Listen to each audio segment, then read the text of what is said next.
Hi, I'm Richard Karn, and you may have seen me on TV talking about the world's #1 expandable garden hose. Well, the brand new Pocket Hose Copperhead with Pocket Pivot is here, and it's a total game changer. Old-fashioned hoses get kinks and creases at the spigot, but the Copperhead's Pocket Pivot swivels 360 degrees for full water flow and freedom to water with ease all around your home. When you're all done, this rust-proof anti-burst hose shrinks back down to pocket size for effortless handling and tidy storage. Plus, your super light and ultra-durable Pocket Hose Copperhead is backed with a 10-year warranty. What could be better than that? I'll tell you what, an exciting exclusive offer just for you. For a limited time, you can get a free Pocket Pivot and their 10-pattern sprayer with the purchase of any size Copperhead hose. Just text WATER to 64,000. That's WATER to 64,000 for your 2 free gifts with purchase. WATER to 64,000. By texting 64,000, you agree to receive recurring automated marketing messages from Pocket Hose. Message and data rates may apply. No purchase required. Terms apply. Available at pockethose.com/terms.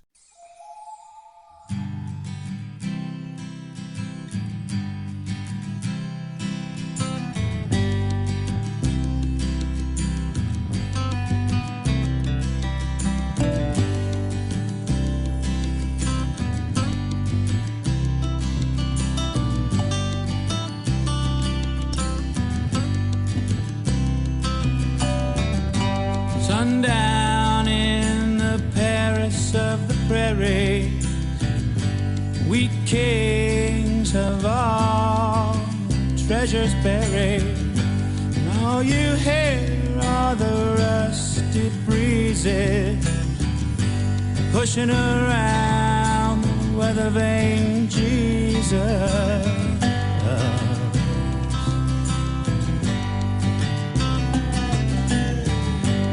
If a lighter he sees the killer's fate, maybe it's someone standing in a killer's place. 20 years for nothing, well there's nothing new besides. No one's interested in something you didn't do. We kings and pretty things. I confess to still feeling a little bit Canada-y today. Why not? It's the day after Canada Day. I feel as though it's kind of Canada Day week or something like that. Isn't it a week-long holiday in early July? Just the falling on a Tuesday of Canada Day and our day off celebration around it. I don't know. It's got that vibe. Anyway, I thought I would start the show with the most quintessentially Canadian song, at least from where I'm sitting. And I say that as a Rush fan. And I know many have said before, Bob Cajun by the Hip is the most quintessentially Canadian song. But I've always felt that Wheat Kings sets that tone. So one more time with feeling, one day after our nation's 158th birthday, thought we'd start with some Canadiana for this Wednesday morning, July the 2nd edition of the program. Welcome to it. We're back in studio right where I belong. Thanks very much to Larry Fedoruk for filling in while I took an extended weekend.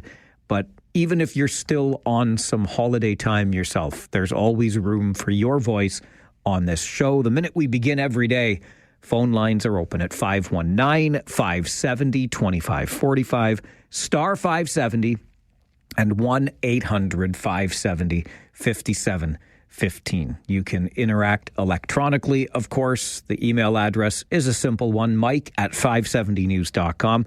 And we've got our social media feeds, Instagram and X at Farwell_WR, and on Facebook, the Facebook page, The Mike Farwell Show, which has got an interesting discussion happening as we speak here this morning on the air.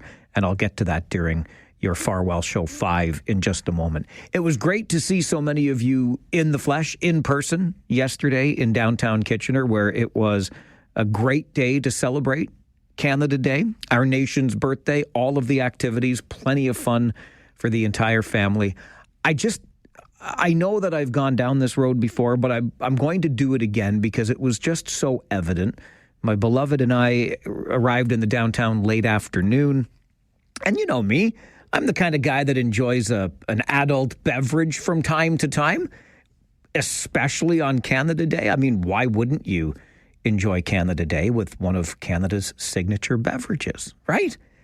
And there we were. So, look, I'm just going to appeal to Doug Ford for this, okay? If you can get the booze onto the bicycles, the pedal pubs, and you can have the booze on those pedal pubs, can you please take away the fencing and stop corralling us like animals in these closed-off areas, almost like we're wearing a scarlet letter just because we want to have an adult beverage. I think Kitchener did a great job with its Canada Day celebrations yesterday. But when we got downtown late afternoon and went to look for the area where we could have an adult beverage, it was just a big concrete wasteland, and there were only a handful of us in there. It filled up as time went on, but I don't know. I felt like I was at the zoo, and it's like all the people passing by, hey, look, those are the people that drink alcohol.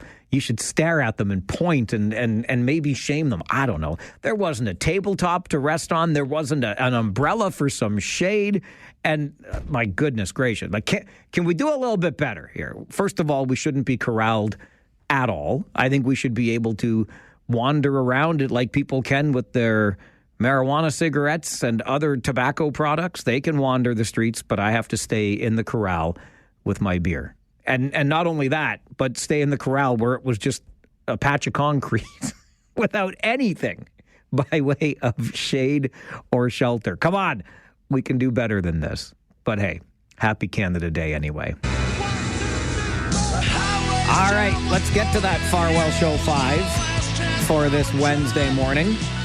And number one on the list is the holiday tradition of sorts that continued in Kitchener, where regional police were forced to close Victoria Park. The decision came around 10 last night after hundreds of people gathered in the park, and police received numerous calls about fireworks being discharged in public places, as well as mischief. Fireworks were seized from multiple youths. Several Trespass to Property Act charges were laid, and a 17-year-old male was arrested for possession of a weapon for a dangerous purpose. Number two, if you thought it was hot last month, you were right. The University of Waterloo's E.D. Soulis weather station says it was the 6th hottest June on record based on statistics from the last 100 years. 5 days in June had recorded temperatures above 30 degrees Celsius, and the average temperature over the month was 2 degrees higher than normal. Number three on your Farwell Show 5 this morning, the iconic beach sign at a popular cottage getaway has been changed. The Sauble Beach sign was changed overnight yesterday to read Saugeen Beach. Members of the Saugeen First Nations community say the change marks an important and long overdue reclamation. The town of South Bruce Peninsula says it was disappointed to not have been told of the decision. A photo of the new Saugeen Beach sign on our Facebook page this morning, facebook.com/The Mike Farwell Show. Number four, the former Hudson's Bay department store at Conestoga Mall in Waterloo may be getting a second life. 570 News Radio has learned that the British Columbia billionaire, hoping to revive the brand, has Waterloo's store on her radar. The owners, though, of Conestoga Mall have not yet agreed to allow Ruby Lou to take over the lease. And number five on your Farwell Show 5 this morning, 4 cities have expressed interest in the Fashion History Museum, shut down earlier this year in Cambridge. While the cities have not been identified, the museum's curators say 2 art galleries have inquired about creating temporary exhibitions, and 1 museum has requested a loan of artifacts for an exhibition they are developing. And that is your Farwell Show 5 for this Wednesday morning, the 2nd of July. We'll take a break. When we come back, your morning wake-up call. And I think the wake-up call today is just a little bit of a reminder and a reset of what we're all about here on this program and why these conversations are so important in our community. We'll talk about it coming up on the Mike Farwell Show. This is 570 News Radio and Rogers TV. Last Thursday after the show, so I was done here, and as you know, I took Friday and Monday off to create a little 5-day weekend for myself using only 2 vacation days. You gotta use those vacation days wisely, kids. Maximize their impact, if you will. But after the show Thursday, I attended an event that I think was really significant and meaningful for our community. And something happened at the event that made me think, maybe it's time for a little reset on this show about what it is that we're all about. So I'll share that with you in just a moment. But the minute we begin our show every day, our phone lines are open. We love hearing from you, interacting with you.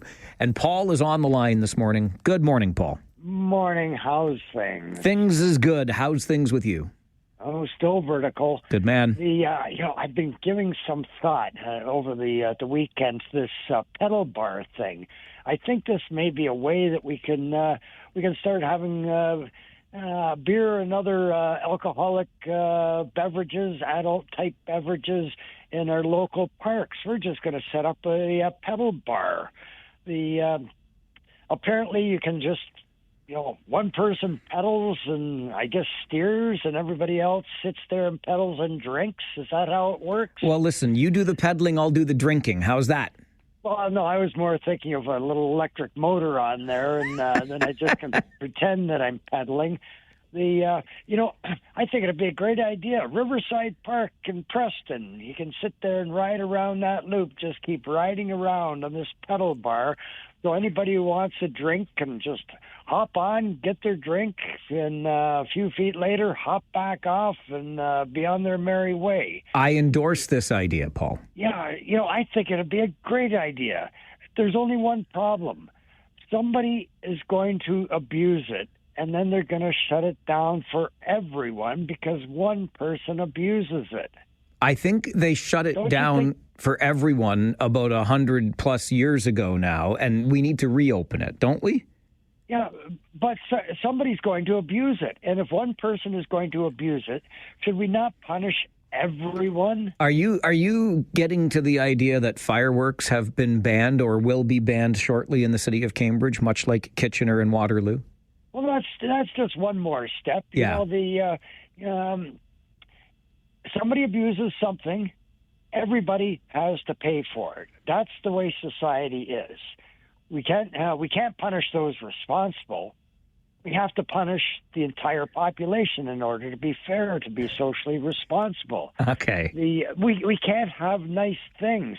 Soon, not going to be able to have cottages in the north because apparently people like to go in and do home invasions up there now and then end up with Highway 11 shut down for hours on end as they try and catch the vehicle that is probably headed back to Brampton. Okay. Why is it always Brampton with you? I don't know. Was the vehicle headed south on Highway 11?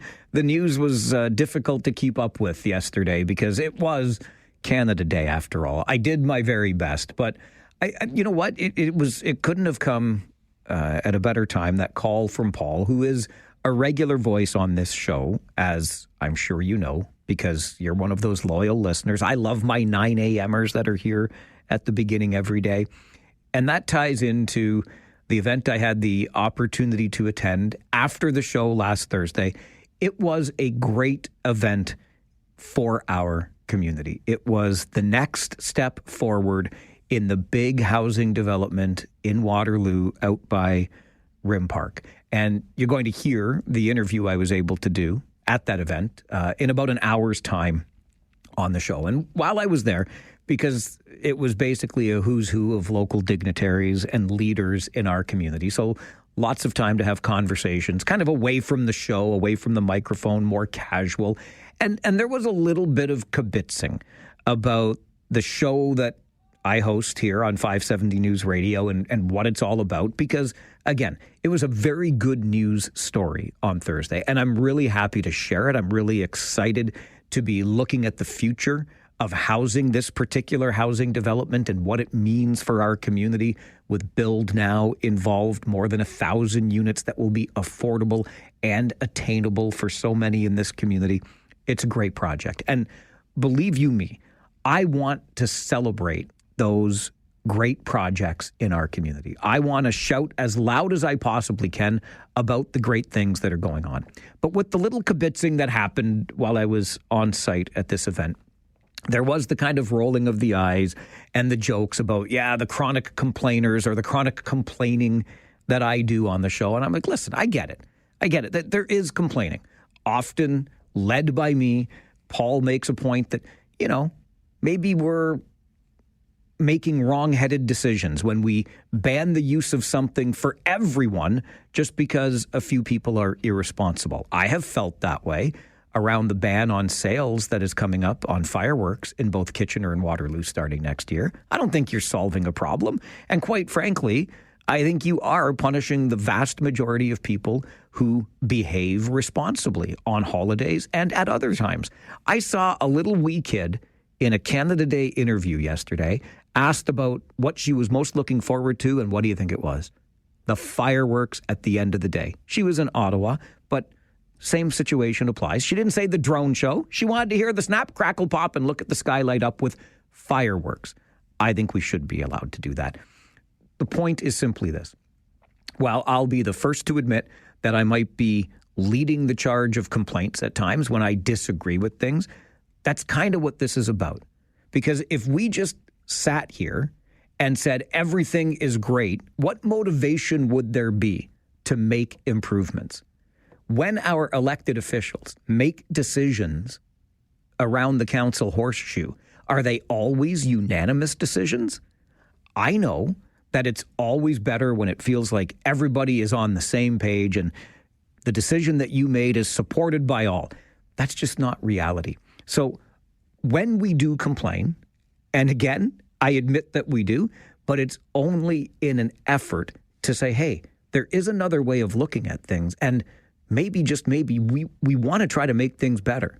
We have a lot of great things going on around here. And I promise you, we will continue to celebrate those great things on this show. But I think we would be naive to believe that everything is perfect around here. Everything is great all the time. Because if we start thinking that way, we're not going to move forward and get important things done. There's always room for improvement. So on this show, we will continue to, as gently as possible, through well-placed complaints, nudge you towards that improvement, okay? That's what we're here to do. We're not here to pick on you. We'll celebrate the successes, and we'll offer suggestions for improvement. That's what the show is all about. It's the Mike Farwell Show, 570 News Radio and Rogers TV. Just ahead of our 9:30 update in the 570 News Center, quickly back to the phones. Mike, good morning. Good morning, Mike. I agree with your show focusing on constructive criticism. However, one of the things I'd like to see done at all organizational levels, when I was a corporate project manager, we used to have something called a PI, a post-implementation evaluation. And simply that process was to show whether your project or initiative achieved the results, whether it be something financial, training results, or whatever it was. And sometimes I don't think we focus on that, especially in the municipal government. We just keep pounding the square peg in the round hole and trying to make sure it fits.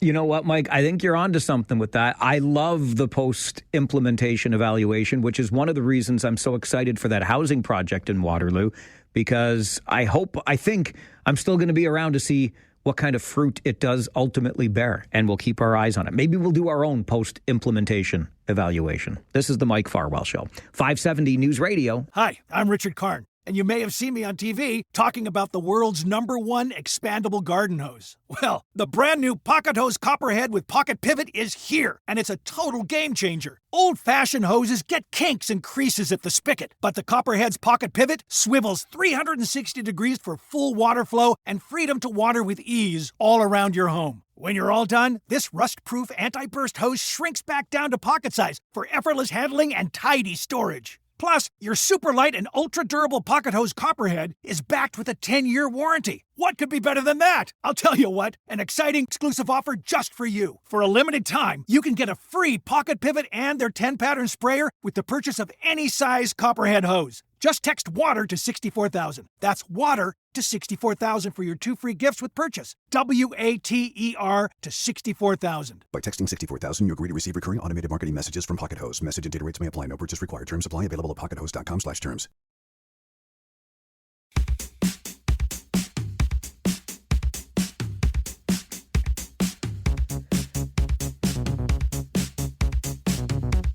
I may have been out of office for the last several days, but being the nerd that I am, I stayed connected to what was going on, even watched a couple of meetings. Our police services board met last week, regional council, where Regional Police Chief Mark Crowell was in attendance giving an update. And there was considerable conversation at that update at regional council last week around the new $173 million. That's a big price tag, $173 million public safety communications centers. And one of the interesting little tidbits that emerged in that meeting was a note from North Dumfries Township Mayor and Regional Councillor Sue Foxton, who made reference to a letter that had been written by the 7 CAOs in our community, saying that they were not interested as fire services in co-locating at this new communications center where emergency responses could be dispatched. Police will obviously operate out of it. There is a plan to include paramedic services from that same communication center, but fire services say, not all that inclined to be a part of it. And Mayor Foxton made reference to that letter that was written by the 7 local CAOs to Regional Police Chief Mark Crowell. So let's find out more about this communications center itself. Jamie Brosseau is an inspector with the Waterloo Regional Police Service and joins us to talk more about it. Jamie, good morning. Good morning, and thank you for having me. Thanks very much for making the time. As I said, when we're talking about a $173 million project and really the future of communications, I think it's important to get our heads around this. And I was able to review the report that you prepared for the Police Services Board. So just for public edification, Jamie, can we start with the communications center itself and why we need a new public safety communications center? It's a great question, and obviously considering the price tag, I think it's an appropriate one. So right now, our police service operates the primary public safety answering point, which essentially means that all 911 calls in the region come into our communication center. And from there, we downstream some of those to other public safety answering points, such as the one at fire dispatch or the one that serves, paramedic services of Waterloo region. When those calls come in and we downstream them, obviously it's a significant enterprise to conduct. Right now, our existing communication center is past end of life and has been for some time. It's not only in terms of its size and the services that we can offer out of it, but also in our ability to adapt to new technology. The new PSCC will be an opportunity to prepare for the future. So as the growth of our population reaches towards 1 million residents, as well as significant advancements in technology, we need a new facility that we can prepare for future proofing and we can operate out for some time. There are going to be a number of things that are going to come to pass in this facility that requires its capacity. Things like all the different phases of next generation 911, including text to 911 and video to 911, which we know are coming. Obviously, there's lots of conversations happening around artificial intelligence and how it's applied to communications.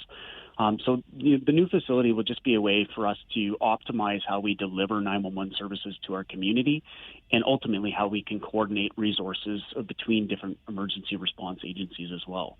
So we have needed this facility for probably more than 10 years now, and we're now putting that planning into effect. You talked, Jamie, about sort of downstreaming those calls that come in to paramedic services, which are currently housed in Cambridge, fire, which is currently dispatched out of Strasbourg Road, Kitchener Fire Headquarters. How could all of our local emergency services co-locate and collaborate within one new communication center?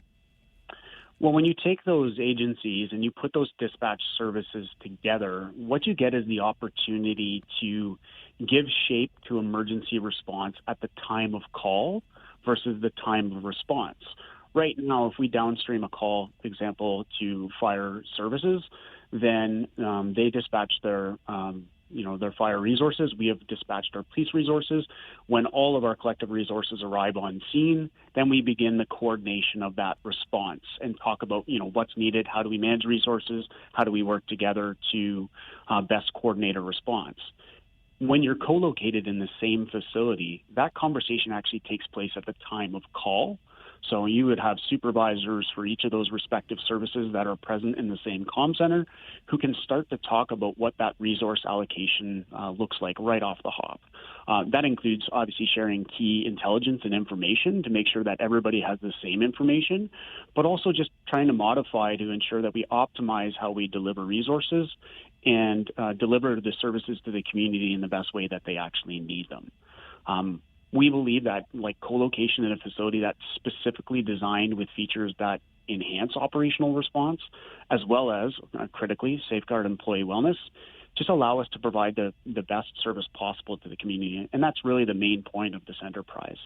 I recently visited other communication centers that include co-located services, and the benefits that we're forecasting here, they're being achieved in reality in other places. We recently commissioned the Farwell Holland Group, which is a leading consultant on emergency response communications, to consider the potential benefits of co-location at the PSCC. And we've invited all the local fire departments, paramedic services, and municipalities to participate because we want to have that open conversation. We want to understand what's possible. We want to understand what the reservations are. So it's just an opportunity for us to come together and have that collective conversation.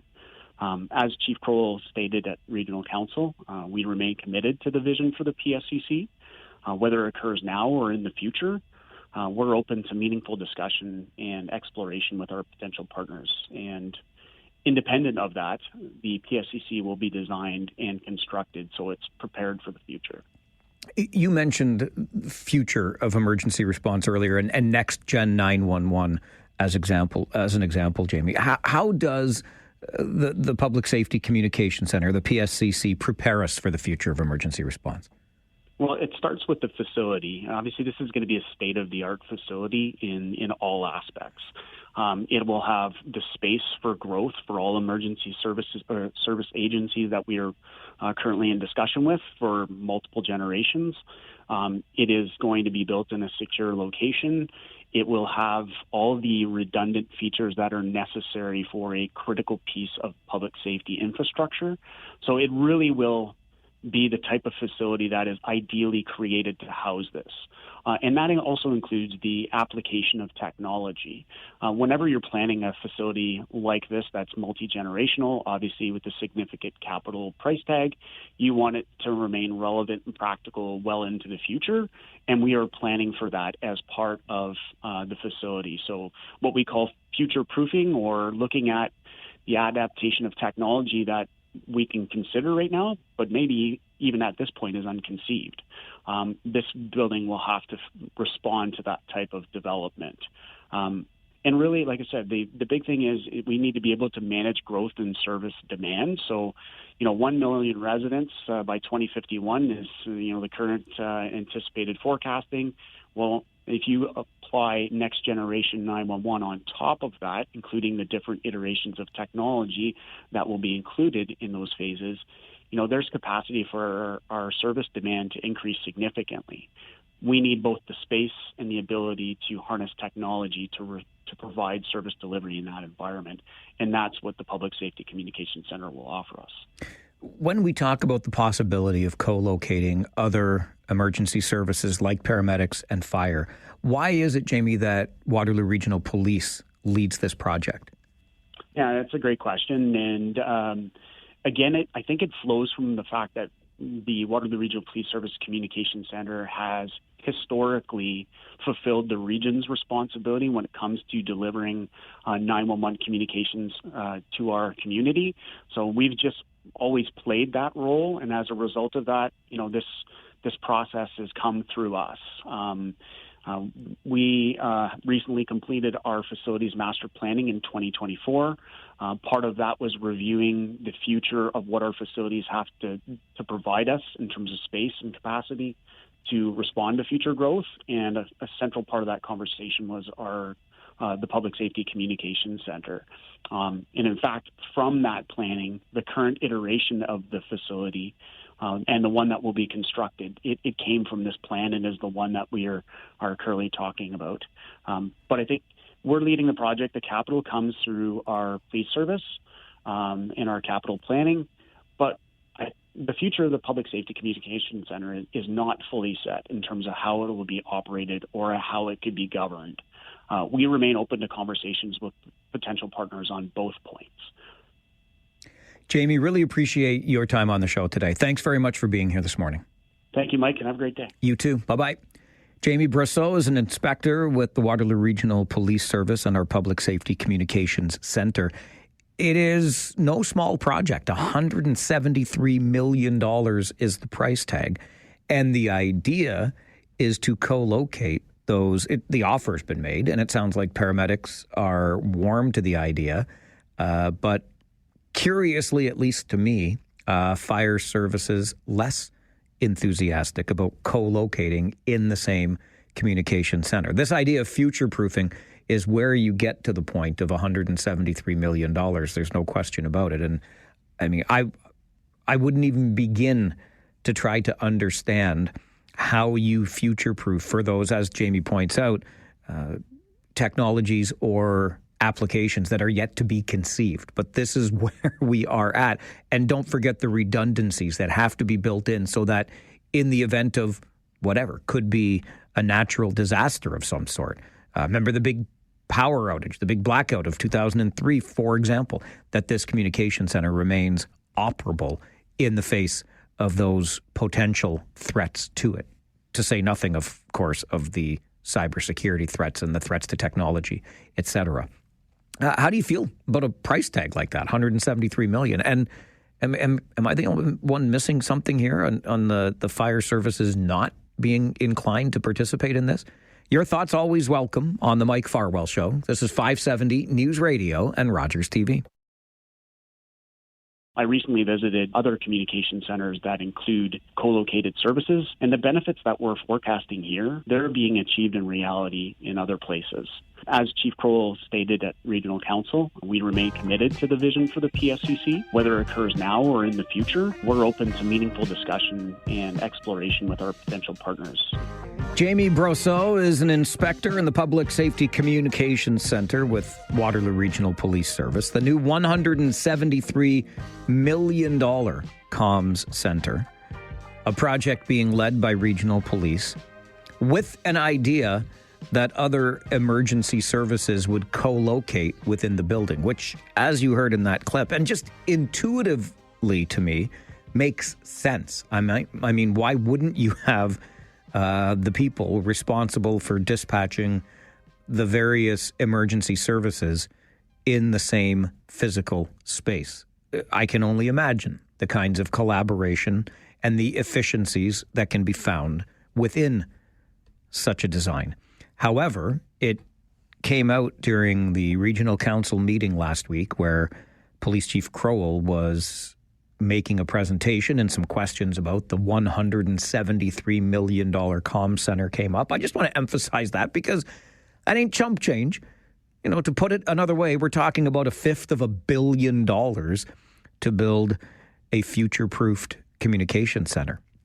But Mayor Sue Foxton of North Dumfries Township, and also a regional councillor, made reference to a letter that had been sent to Regional Police Chief Crowell from the chief administrative officers of our region's 7 municipalities. And in that letter, they stated that they don't see fire being dispatched from this new communication center at any time in the foreseeable future because it's not in the best interests of local fire services or the community.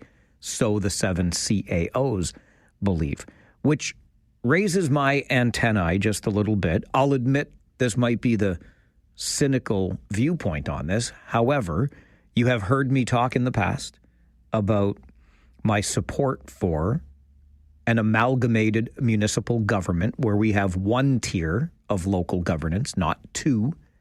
I think we can manage with one level of local government. And one of the arguments I make in support of that is transit, for example, which there used to be a Kitchener transit, right? Now there's a regional transit. We have a regional paramedic service. We have a regional police service. But, oh, looky there. We have 7 different fire services in this community as opposed to a regional fire service. So my antennae goes up a little bit when the 7 municipal CAOs send this letter saying this is not in the best interests of local fire services or the community. We're not going to co-locate here. Is that because there would be a concern that co-locating in a communications center with other regional emergency services makes people pay more attention and say, wait a minute, why do we have this hodgepodge still of fire services and one regional police service and one paramedic service? Why isn't there a regional fire service? So maybe keeping one's distance from the communications center also keeps one's distance from the amalgamation conversation more generally. Admittedly, that's a cynical viewpoint on this from where I'm sitting. But as you know, I'm a proponent of amalgamation, and I've often wondered how it is we manage. Heck, we've got merged hospital foundations now. We've got merged nonprofits in our United Way, for example, of Waterloo Region communities. Our community foundation became the Waterloo Region Community Foundation. I just wonder if there's a longer-term concern here that co-locating in the communications center makes fire services more likely to be a part of an amalgamation conversation in the future. My 2 cents on it. I know that Rob Deutschman, who joins us every Wednesday morning at 11:30 for Political R&D, is interested in talking about this today at 11:30. So we'll get Rob's take on it. But certainly from where I'm sitting, there might be a little trepidation here connected to a worry about amalgamation. This is the Mike Farwell Show, 570 News Radio and Rogers TV. Well, there's at least one who agrees with me. It's like I said earlier, we're not always going to agree on issues. And if someone comes to it, the issue, from a different side, it's okay, let's have the conversation.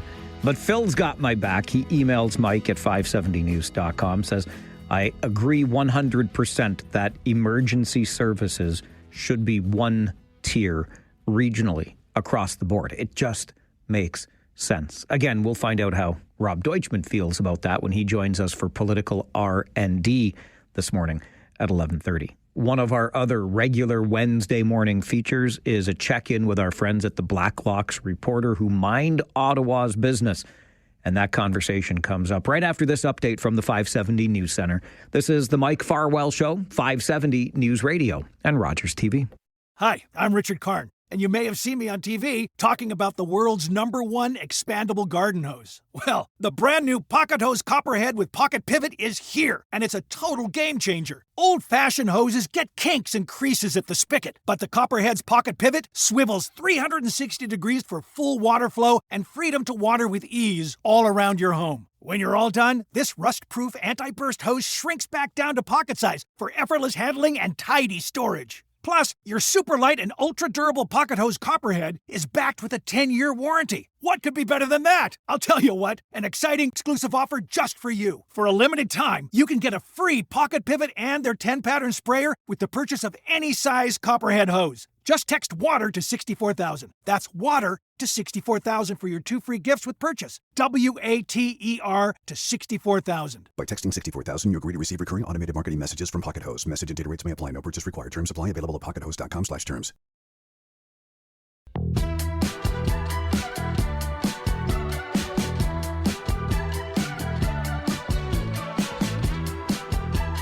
On Wednesday mornings at this time, we check in with the Blacklocks Reporter, the only reporter-owned and operated newsroom that covers our nation's capital. The managing editor there is Tom Korski, who joins us every Wednesday morning at 10. Good morning, Tom. Morning, Mike. How was your Canada Day? Did you celebrate accordingly? I got my chores done. Thank you for asking. Glad you did. I think I got a few of them done, too. I left a few for the next holiday. When is the next holiday, anyway? It takes a while.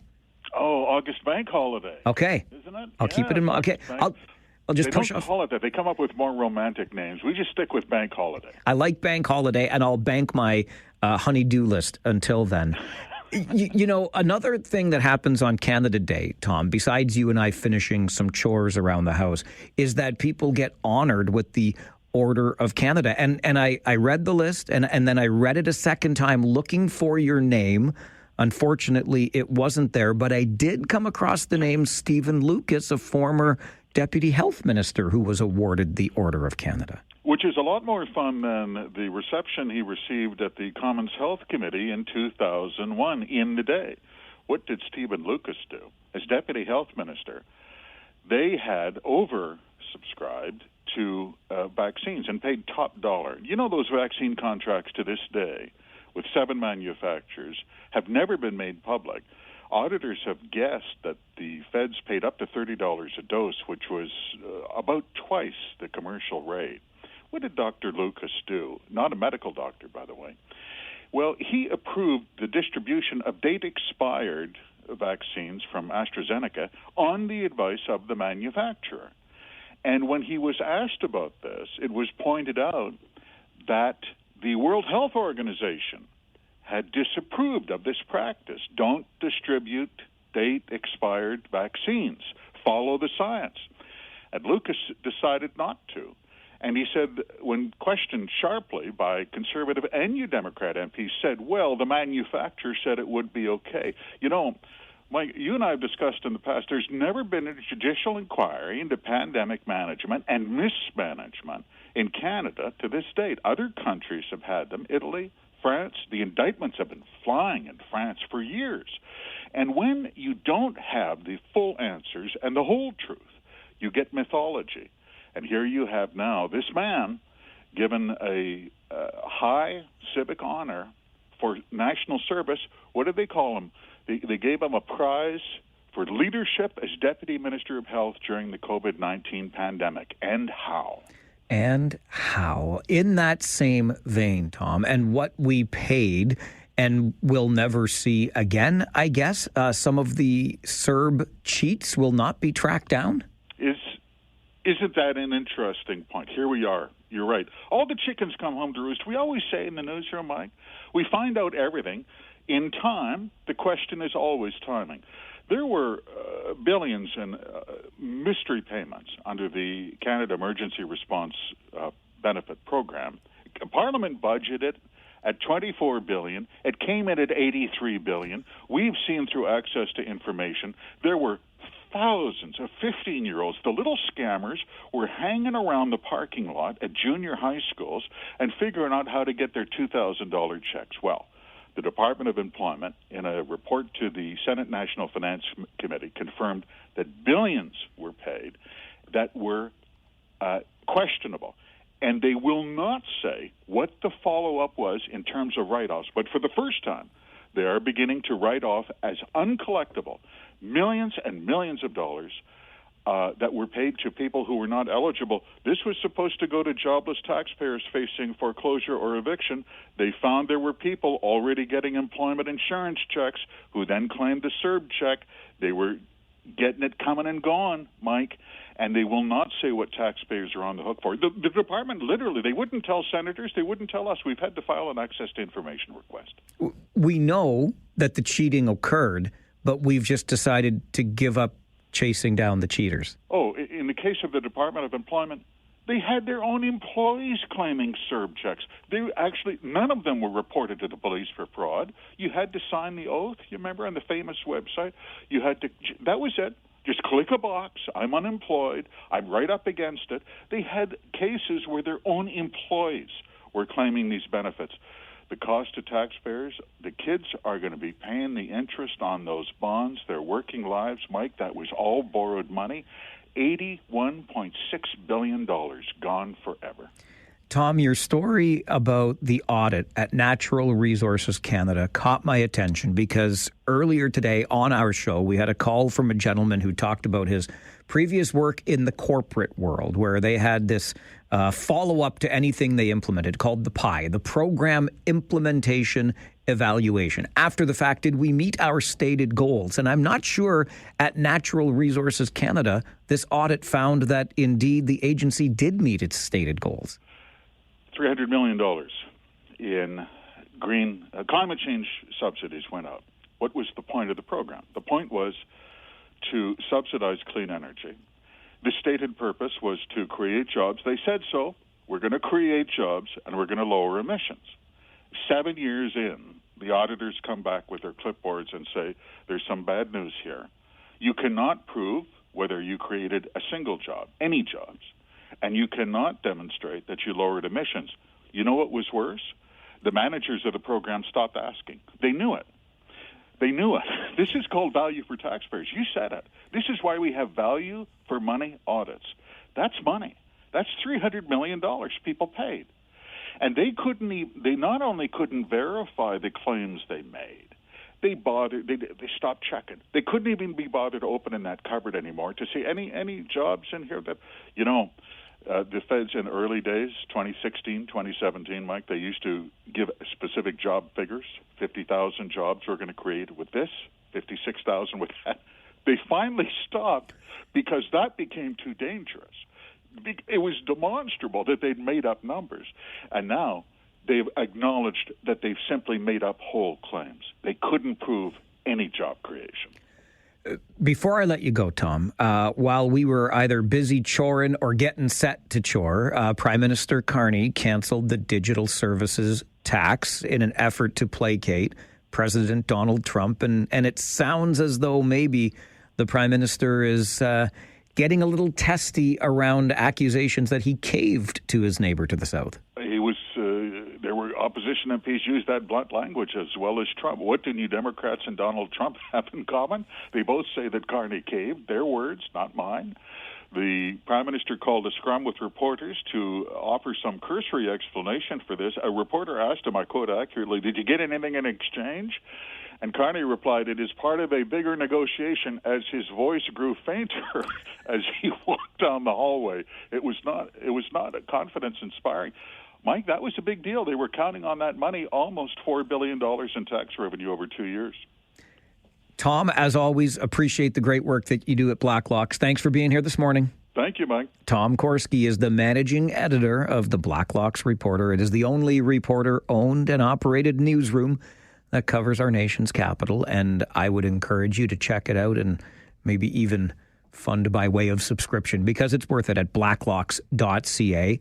On the point of the Prime Minister potentially caving, the language being used by not just opposition MPs, but others, we're working on getting that a guest to talk about with us on the show tomorrow morning, and we can dive in a little bit further and get your feelings on that issue as well, because it was a big one that kind of happened while we were paying attention to other things. This is the Mike Farwell Show, 570 News Radio and Rogers TV.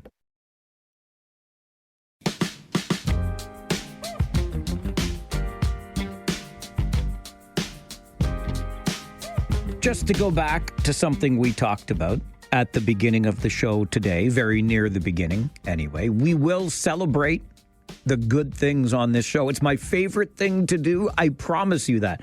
I was born and raised in these here parts. I love this place. I've watched it grow in some ways that excite me, in other ways that make me raise an eyebrow. We've made some missteps along the way. Of course we have, because we're not perfect. So while we will celebrate the good things, we will also be here for the conversation around how we can make things better, where we think we might be taking a misstep. Far be it from us to think that everything we do around here is great and perfect. If we get that complacent, we will never take the risks required to achieve greatness as a community. And we want to make sure we are keeping those checks and balances in place on this show so that we don't become complacent. We'll keep working and working hard. And one of the things we have been working hard on is housing. I'm sure you remember the Build Now initiative, which was unveiled about 2 years ago now with great fanfare. The promise to build 10,000 affordable, attainable homes in this community within 7 years. It was an ambitious goal, to say the very least. But a huge step forward in that regard was taken last week in Waterloo, where the transfer of city-owned land was made official from Waterloo's hands into the hands of the Build Now group to create more than 1,000 affordable, attainable homes on this parcel of land up by RIM Park. I was going to call it Research in Motion Park, which is what it stands for. But anyway, on University Avenue in Waterloo. And immediately on the heels of that announcement, which I attended because it's exciting, it's great news for our community, and I was able to have this conversation with Waterloo Mayor Dorothy McCabe and Philip Mills, who's the CEO of Habitat for Humanity, Waterloo Region. As we stand here in what is today an empty field, what does this day mean to the city? This is huge. This is really the culmination of an idea that took root about 3 years ago and then has grown, and every conversation has brought in a new community partner and new ideas, and ultimately, as I said in my remarks, it's about building homes and opportunities, and it's about building connected communities. And we're so thrilled to be here today and to be partnered with Build Now. As I said, I can't stop smiling. You used the word partner twice there. Not a bad thing. I'm not trying to pick on that, but how did we get here? What did this take? Well, this took the federal, the provincial, and the municipal governments coming together to really problem solve around housing. The city recognized we had some land. Land is very valuable, but what could we do with it? So when the federal government stepped in with the 22 million in housing accelerator dollars, that's when we realized, okay, this is how we can afford to do this. And then, of course, at that point, Build Now had been putting together their ideas and their team to really understand the complexities of how they can do this with the nonprofit community as well. So it's a coming together of, as I said, big ideas and big hearts. Phil, the word transformational has been used often today. What makes this such a transformational project? It's the scale. Affordable opportunities at this scale don't happen. We're always excited when we can announce a 20-unit project or a 60-unit project, or if we've got 1,000 units being built, 5% of them are going to be affordable. This is the first time we're talking about 1,000 affordable and attainable units. This is a scale we just haven't seen anywhere, and I think that's the part that makes this really transformational. Going back to that field we're standing in right now, what do you see here when this project is complete? You see a community. This is a neighborhood. This is something different. It's not just houses. It's not just homes. That idea of what makes a home, it's community. It's something bigger than that. We're talking about plazas and parks and walkways. We're talking about a connected space, and we're going to be able to use buildings. We're going to use space to create that. But this is going to be a whole tight-knit community is what we're getting to build here, because the opportunity is so big. This isn't one building. It's not two buildings. This is multiple buildings done in a way that allows us to create an actual community in the best way possible. Mayor McCabe, Phil talks about the scale of this, the largest such project in North America. And I heard MP Chager say, as much as the world needs more Canada, Canada needs more Waterloo. What does this tell us about the city of Waterloo? I think it tells us, as I said, when I was campaigning, people said, Waterloo used to do big things, really big, bold things. It's time to get back to that. So this is really, our council and our city staff and residents in Waterloo saying, we have the capacity here to think really big and to think really, take a risk, but to think really boldly. And that's what this is. This is big hearts coming together with big ideas and, really putting Waterloo on the map again. When we look at the timeline of this project, where is this on the map? What is the significance of this announcement today? We've officially announcing that we've signed the partnership deal and the land has been transferred to Build Now. And now Build Now will they'll do all the site planning and the work the technical work that needs to happen on this land to really start to get shovels in the ground. So we're looking to them to have a building permit request from us by this fall and shovels in the ground in 2026. See, if I asked the question better, you nailed it. That's exactly what I was thinking in my mind. Okay, so that brings us to the big part now, Phil. Again, we're standing in an empty field. Should I have brought a shovel to break the ground? Like what is the when part of this now? 2026, we hope to break ground, but we are going to go quick. There's no time to wait. We don't have an opportunity to wait. The city wants this to go fast. We want to go fast. Everybody needs this, and so we're hoping to break ground in 2026. We're looking at hopefully occupancy starting in 2027. Is this a model that you think other communities in this province, in this country, on this continent could follow? Absolutely. I hope this isn't a one-time thing. This shouldn't be just here in Waterloo. This should be everywhere, because what we're doing here can make transformative housing impacts everywhere. And to be frank, the country needs that. So we're excited to be able to share everything we learn here so that we can make change not just here, but everywhere. Thanks for doing this. Always happy to do this. Mayor McCabe, congratulations. It's a big day. Thanks for this. Thank you so much, Mike. Really appreciate the opportunity to talk about it. Waterloo Mayor Dorothy McCabe and Philip Mills, CEO of Habitat for Humanity, Waterloo Region. We stood together in what is an empty field right now next to Rim Park in Waterloo on University Avenue.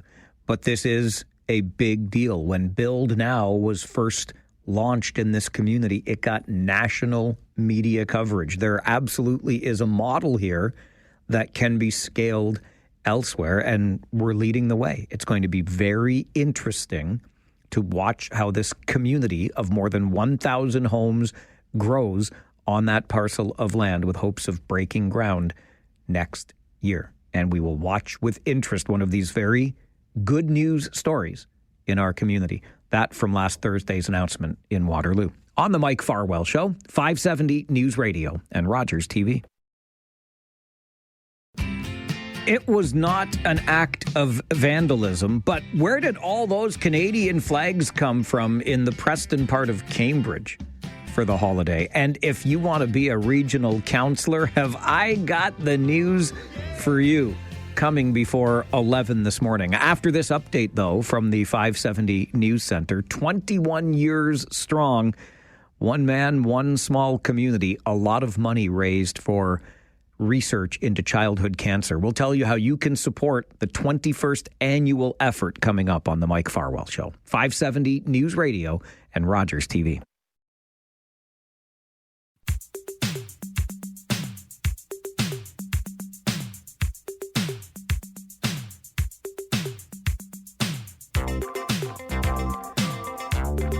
It has been going strong now for 2 decades, and you can participate in the continuing tradition of raising money for research into childhood cancer. The 21st annual fundraising barbecue in the beautiful community of Petersburg gets underway a week tomorrow. It'll be next Thursday, the 10th of July, from 11 a.m. until 6 p.m., and the man behind the annual fundraiser joins us to talk more about it, Mr. Warren Bechtold of Bechtold Home Improvements and the founder of the annual barbecue. Mr. Bechtold, good morning, sir. Good morning, Mike. Why did you start this 21 years ago? Hi, I'm Richard Karn, and you may have seen me on TV talking about the world's #1 expandable garden hose. Well, the brand new Pocket Hose Copperhead with Pocket Pivot is here, and it's a total game changer. Old-fashioned hoses get kinks and creases at the spigot, but the Copperhead's Pocket Pivot swivels 360 degrees for full water flow and freedom to water with ease all around your home. When you're all done, this rust-proof anti-burst hose shrinks back down to pocket size for effortless handling and tidy storage. Plus, your super light and ultra-durable Pocket Hose Copperhead is backed with a 10-year warranty. What could be better than that? I'll tell you what, an exciting exclusive offer just for you. For a limited time, you can get a free Pocket Pivot and their 10-pattern sprayer with the purchase of any size Copperhead hose. Just text WATER to 64,000. That's WATER to 64,000 for your 2 free gifts with purchase. WATER to 64,000. By texting 64,000, you agree to receive recurring automated marketing messages from Pocket Hose. Message and data rates may apply. No purchase required. Terms apply. Available at pockethose.com/terms. I guess it was because of my involvement with the Optimist service organization. I was on the Speakers Bureau to try and get clubs across North America to take on the fight of childhood cancer. And in 2002, I built a new shop at the current location. And basically it was, if I'm asking other people to do something, I had to do something. So with the new location, from the one picture I sent you, Mike, you can see we started with just one barbecue or two barbecues from the backyards and a couple coolers. And from there it's grown with community support. It certainly has. And I'm glad you shared those pictures because we were able to share them as well on our Facebook page. Please do check them out, facebook.com/The Mike Farwell Show. And boy, oh boy, have you ever grown over all of these years, Warren, to more than $300,000 now raised? Yes, that's correct. Last year, from community support, and our support comes right across Canada. We have business contacts from the East Coast to the West Coast that donate. We also have some of our suppliers that are in the U.S. that donate to a cancer hospital in their area, and they just send us the amount so we can add it in. Because it comes down to no matter where you can help a child or a family get through the traumatic experience, every little bit helps. So kind of think of our barbecue as going national and on a very small way international to help children with cancer. Where do you direct the funds raised at your barbecue? Okay, 100% of every dollar that comes in goes out to either the Children's Health Foundation at the Children's Hospital in London, Scotland Yard with Waterloo Regional Health Network, and Walk to Conquer Cancer through Princess Margaret. Everything goes to the three locations to help a family or research with childhood cancer. I mentioned at the beginning of this, Warren, that the barbecue happens next Thursday, which is the 10th of July from 11 until 6. When you first started it with that one barbecue, the much smaller affair, did it run for 7 hours back then, or was it only maybe a lunchtime thing? Or honestly, Mike, I can't tell you. My memory as I mature fades a little bit, but it didn't definitely run for 7 hours. I can see in my mind a few people there, and we maybe raised a couple $100 those first years. But again, and you can attest to it with your charity work, it doesn't matter how much you raise sometimes, as long as we know it's going to help a family or a child or research or whatever. Absolutely. And, you know, I've been able to stop by in the past, and this is a pretty big deal. Like, the entire community and well beyond gets behind you for this, Warren. So how are we going to find you next Thursday for the barbecue? Where can we go? Okay, the address is 1239 Notre Dame Drive in Petersburg. It's right, as I say, downtown Petersburg. And we'll be there from 11 till 6. And Mike, really looking forward to, I guess, your participation to the Mike for Hire program, which you do such great work on. And we'll use you, but we won't abuse you when you make it out. I am more than happy to be a part of this, Warren. You have paved the way. 21 years you've been going strong with this. And the moment I'm done the show next Thursday, I'm going to be just heading up the road from here at the radio station to your spot in Petersburg and participating in any way that I can. Any signs of slowing down? I mean, 21 years in, you want to keep this thing going? Well, we always said as long as there's a need, we'll keep going. And I'm very lucky to have tremendous support of family and friends because, you know, you can be the front man and be out front, but it's the people that support you behind that sometimes do all the work, doing the barbecuing, serving the people. So right now there's no hesitation to slow down because we had One young lady reached out to us 3 years ago and wanted to speak because she had just been diagnosed with leukemia. And we got information that she's going through her last chemo this summer. And until we don't have those stories of children with chemo or cancer, we'll just keep going as long as I have family and friends to help. I don't think you'll ever find a shortage of those, given what you have done and what you have meant to the community of Petersburg. And you're right, that need is ever present. There's no question about it. Warren, I'm looking forward to seeing you next week. Thanks very much for joining the show this morning. All right. Thank you, Mike, and have a great day. You as well, sir. Bye now. Bye. Warren Bechtold is the founder of Bechtold Home Improvements and also the annual Childhood Cancer Fundraising Barbecue. 21 years now. Next Thursday's barbecue will mark the 21st annual, and it will, among other things, support Scotland's Yard, which is an initiative through our Waterloo Regional Health Network right here in our home community, helping families navigate the incredible burden of having a child dealing with cancer. This barbecue raised more than $50,000 just last year, more than $300,000 since its inception.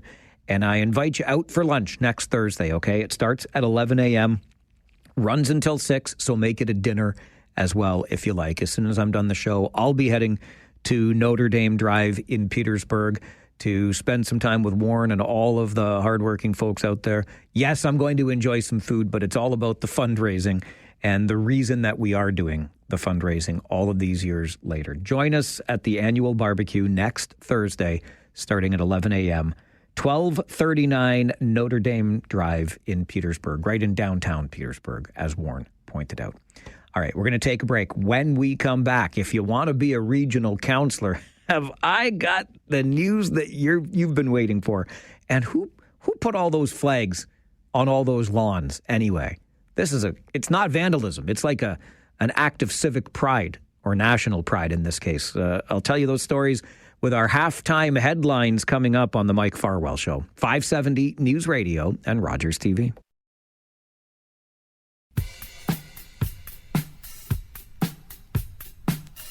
We are about 14 minutes away from 11. 11 o'clock being the midway point of this program. It's like getting ready for the second half. You know, if this was a football game, we'd be at the halftime, taking that break, getting ready for the second half. I like to give you some halftime headlines, things that are going on around here, around the world, including if you would like to be an elected member of our upper tier municipal government. Well, have I got news for you? You don't even have to get elected to become a member of that upper tier municipal government. No, if you would like to be a regional councillor, all you have to do is submit your application. The call for applications to fill the vacant seat on regional council opens today. In order to be eligible, you must live in the region of Waterloo or be an owner or tenant of land or be the partner of an owner or tenant. You have to be a Canadian citizen and you have to be at least 18 years old. Applications will be open until August the 1st at 4 p.m. So you've basically got the month to send in your application. Nobody has to vote for you.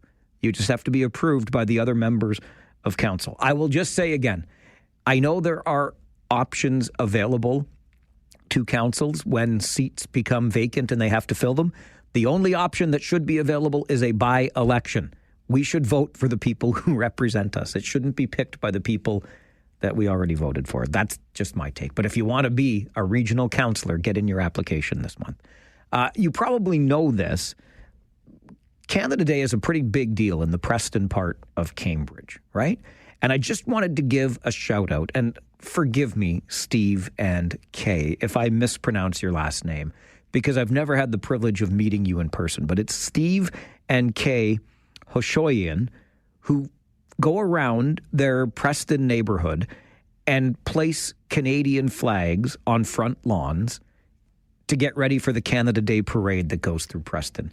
Again, Steve and Kay Hoshoyan, if I'm saying your last name wrong, I apologize, but we're talking, like, it's not just a few flags here. We're close to 2,000 flags that line the parade route for Canada Day in Preston. And even though the city took over ownership of Canada Day festivities this year, it still requires volunteer effort. And Steve and Kay have been doing this for years and years and years. And good on you, getting out in the community and putting nearly 2,000 flags on those lawns to just make everything that much more Canada-y on Canada Day in Preston. Love to hear it.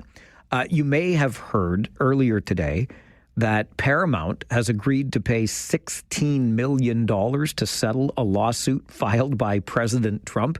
He was vexed over the editing of a 60 Minutes interview with then Vice President Kamala Harris back in October. The allegation was that the interview was edited to make Ms. Harris sound better in her responses. And yeah, Paramount is paying $16 million to settle the lawsuit. They say the money will go to Trump's future presidential library, not to the president himself. And the settlement did not involve an apology. But I would call it a legal win for the president of the United States. Still in the States, and this caught my attention, the University of Pennsylvania says it's going to update records set by transgender swimmer Leah Thomas and apologize to female athletes, quote, disadvantaged by the participation of Ms. Thomas on the women's swimming team. This is all part of a resolution of federal civil rights case. As part of the settlement, the university also must announce that it will, quote, not allow males to compete in female athletic programs, and it must adopt biology-based definitions of male and female. The suit found that Penn State had violated Title IX, which is the law that forbids sex discrimination in education. The Education Department asked the NCAA to restore titles, awards, and records it says have been misappropriated by biological males competing in female categories. And finally, the moose are on the loose in the small community of San Gabriel de Rimouski. A herd of Holstein cattle escaped their enclosure in the small Quebec town over the weekend. And now, even though it may sound utterly ridiculous, the farmer is using drones and enlisting the help of friends to corral the cattle. Now, listen, don't have a cow. That's what the cattle did after getting spooked by some fireworks on Saturday night and breaking through their fence. As much as I would like to milk this story for all it's worth, it's no bull. And now the farmer is staking out the area around his property in hopes the 24 cows come home. Those are your halftime headlines. On the Mike Farwell Show, 570 News Radio and Rogers TV. The annual Cherry Festival is fast approaching, happens every year in Kitchener's Cherry Park neighborhood. And Dan Rudo is the chair of this year's festival. Dan, what can we expect at the festival this year? Well, at the festival, we have 2 stages of live entertainment, including Eric Traplin and Dinny and the All-Stars, which is a fantastic Dixieland jazz band out of Toronto, and Relic and Howling Cats. And we also have a drum circle on our second stage, and we also have Scottish folk dancing and a bunch of other things happening on the stages. There's also off-the-ropes wrestling, which will be happening a couple times in the field. There's also rides for the kids and food trucks and about 70 vendors. So there's something for everyone. I was walking into Swanson's Home Hardware the other day on Park Street, and I saw the sign in the window advertising the upcoming festival, and I couldn't just help but think what this means to the neighborhood, Dan, and how over time it's grown into such a meaningful part of what you do in the Cherry Park neighborhood. Well, yes, last year we had 6,500 people or so, and it grew from just a very small festival just at the entrance to the park with like a bit of a barbecue, but something we all look forward to every year. And all of us volunteers are very proud of being able to bring a fun day of entertainment and friendship and things to the community. I should mention that the entrance to the park, entrance to the festival is free. So it's a really wonderful thing to be able to provide such a inexpensive and free day of fun for the community. We are getting very close to that fun and free day for the community. When is this happening and what time? It'll be on Saturday, July the 5th at 11 o'clock till 5 o'clock. And we're just hoping for good weather. That's the only other thing we have to worry about, right? Yes. You never know. But we've been lucky every year so far, so fingers crossed. Is there anywhere we can go online, Dan, for more information? Yes, we have our Facebook page, Cherry Park Neighborhood Association, and also our website, cherryparkkitchener.com. I know it's one of those important summer festivals in the calendar of many, so thanks for all the work you do on it, and thanks very much for joining us on the show today. Well, thank you very much for having me on and helping us get the word out that the festival's happening. It is happening this Saturday starting at 11, the annual Cherry Park Festival. Dan Rudo is the volunteer chair. Check out cherryparkkitchener.com. Everything gets underway Saturday at 11. It is a free family fun day in Kitchener's Cherry Park neighborhood. On our way to an update from the 570 News Center, and then is there a better day to talk Blue Jays baseball when the Jays are that close to the Yankees? Blue Jay Hunter joins us next on the Mike Farwell Show. 570 News Radio. Hi, I'm Richard Karn, and you may have seen me on TV talking about the world's #1 expandable garden hose. Well, the brand new Pocket Hose Copperhead with Pocket Pivot is here, and it's a total game changer. Old-fashioned hoses get kinks and creases at the spigot, but the Copperhead's Pocket Pivot swivels 360 degrees for full water flow and freedom to water with ease all around your home. When you're all done, this rust-proof anti-burst hose shrinks back down to pocket size for effortless handling and tidy storage. Plus, your super light and ultra-durable Pocket Hose Copperhead is backed with a 10-year warranty. What could be better than that? I'll tell you what, an exciting exclusive offer just for you. For a limited time, you can get a free Pocket Pivot and their 10-pattern sprayer with the purchase of any size Copperhead hose. Just text WATER to 64,000. That's WATER to 64,000 for your 2 free gifts with purchase. WATER to 64,000. By texting 64,000, you agree to receive recurring automated marketing messages from Pocket Hose. Message and data rates may apply. No purchase required. Terms apply. Available at pockethose.com/terms.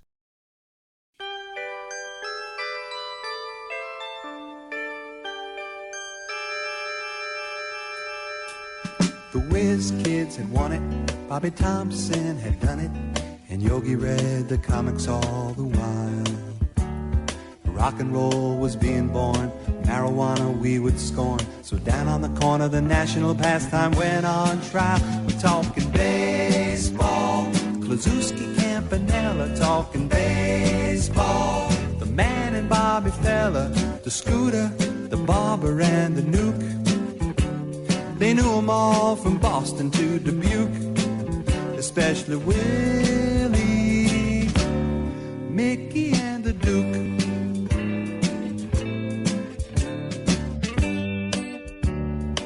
It is that time of the week, Wednesday morning, even though it feels like a Monday for me after having been off for a little while. Maybe it feels like a Monday to you because obviously with a Tuesday holiday, coming back to work today feels a little bit different. But I'll tell you something that feels great. Talking about the Blue Jays, like Canada's sporting hopes, Toronto sports are delivering in a very big way right now. A huge series with the New York Yankees. And every Wednesday morning at this time, we talk to our friend Ian Hunter, who is the Blue Jay Hunter. Ian has been teasing this series for a couple of weeks now. It'll tell a pretty significant story about where the Blue Jays are at. And after falling behind 2-0 in each of the first 2 games of this series, the Blue Jays would roar back and win the game. And now they find themselves just 1 game back of the New York Yankees for the division lead. Ian, could there possibly be a better time to be talking Blue Jays baseball? No, this is fantastic. It's a much better tone that we had as opposed to like 6 weeks ago when we were talking about, hey, what could the Blue Jays possibly get for some of their best players at the trade deadline? And now, we're talking about what are they going to add to bolster their roster. So it's just been, like an incredible 4 weeks. This series has lived up to all expectations for me so far.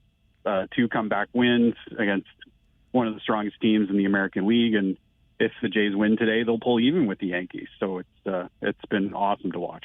You have been suggesting for a little while now in our weekly conversations that the Blue Jays should be considering those additions to the roster as the trade deadline approaches at the end of the month. Management is on board now, too.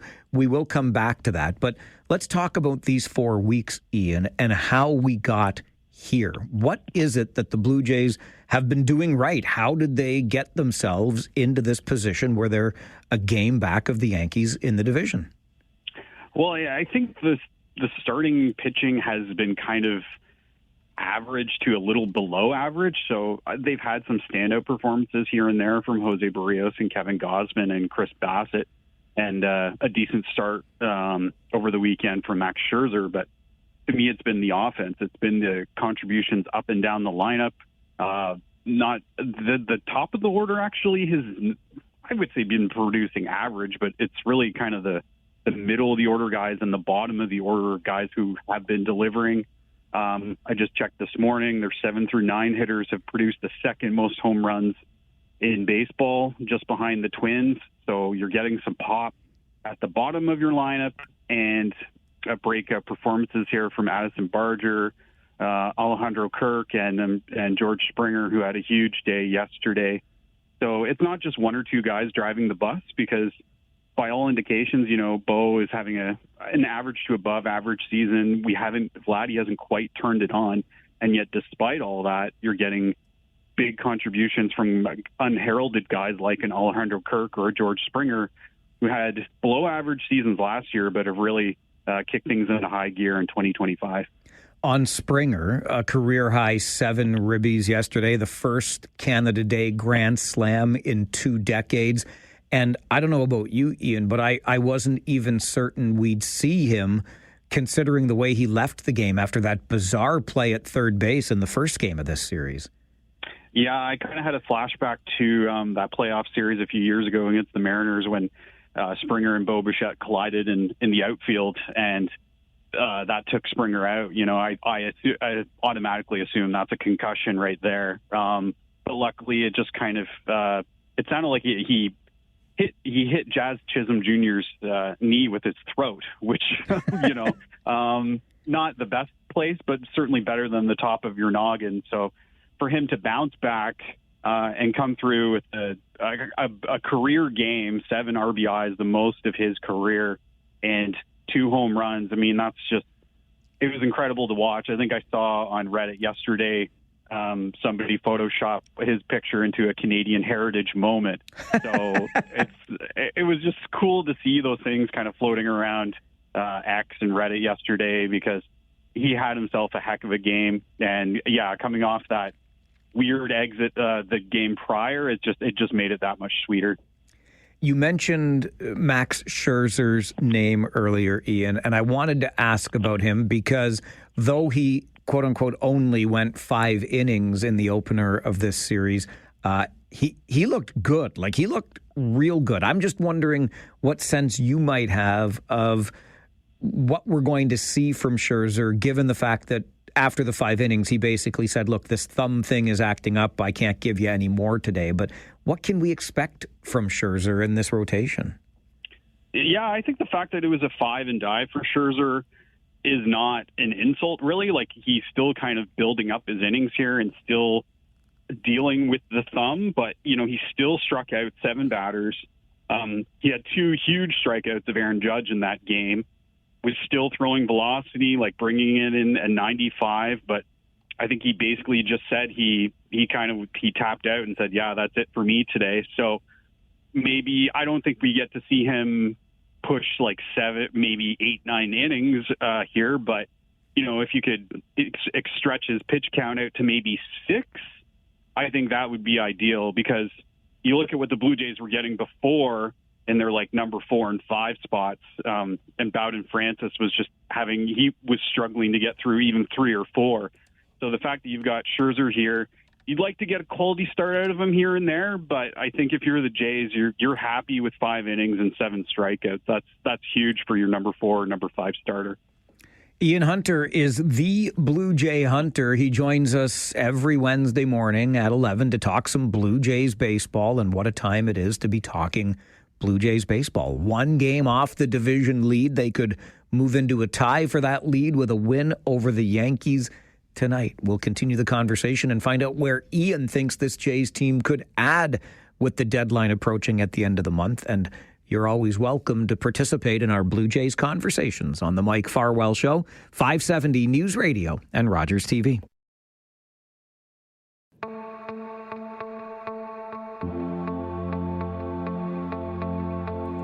The Toronto Blue Jays will call on Jose Barrios tonight in their 3rd game against the Yankees, having won the first 2 games of the series and pulling within 1 game of the Yankees for the division lead in the American League East. Ian Hunter is the Blue Jay Hunter. He joins us every Wednesday morning at 11 to talk some Blue Jays baseball. And our good friend Preston Paul is with us this morning, too. He wants to talk some Blue Jays baseball. Preston Paul, good morning. Good morning, Mike. Ian, how are you today?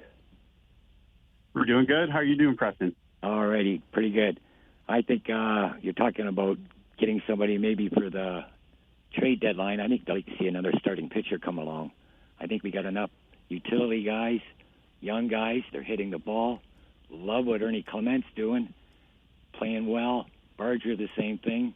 And when Dalton Varsho comes back, I think we're really gonna click. What do you think? Yeah, I think adding Varsho back in the lineup is going to be huge. It sounds like he's kind of on the mend. We probably will maybe see him after the All-Star break. But in terms of starting pitching additions, like GM Ross Atkins yesterday said kind of their area that they're focusing on is starting pitching as 1A, bullpen is 1B, and then adding a right-handed bat is a few years down. So I was looking around. The unfortunate thing is because there's so many teams that are still in contention, I think there's only 9 teams in all of baseball that are more than 4 games out of a playoff spot. There's not going to be a ton of sellers. So it's not like the 2015 deadline where, David Price was out there and all these ace-level pitchers. I was just looking this morning, there's like Andrew Heaney of the Pittsburgh Pirates. If the Diamondbacks decide to sell Zach Gallen, an interesting name.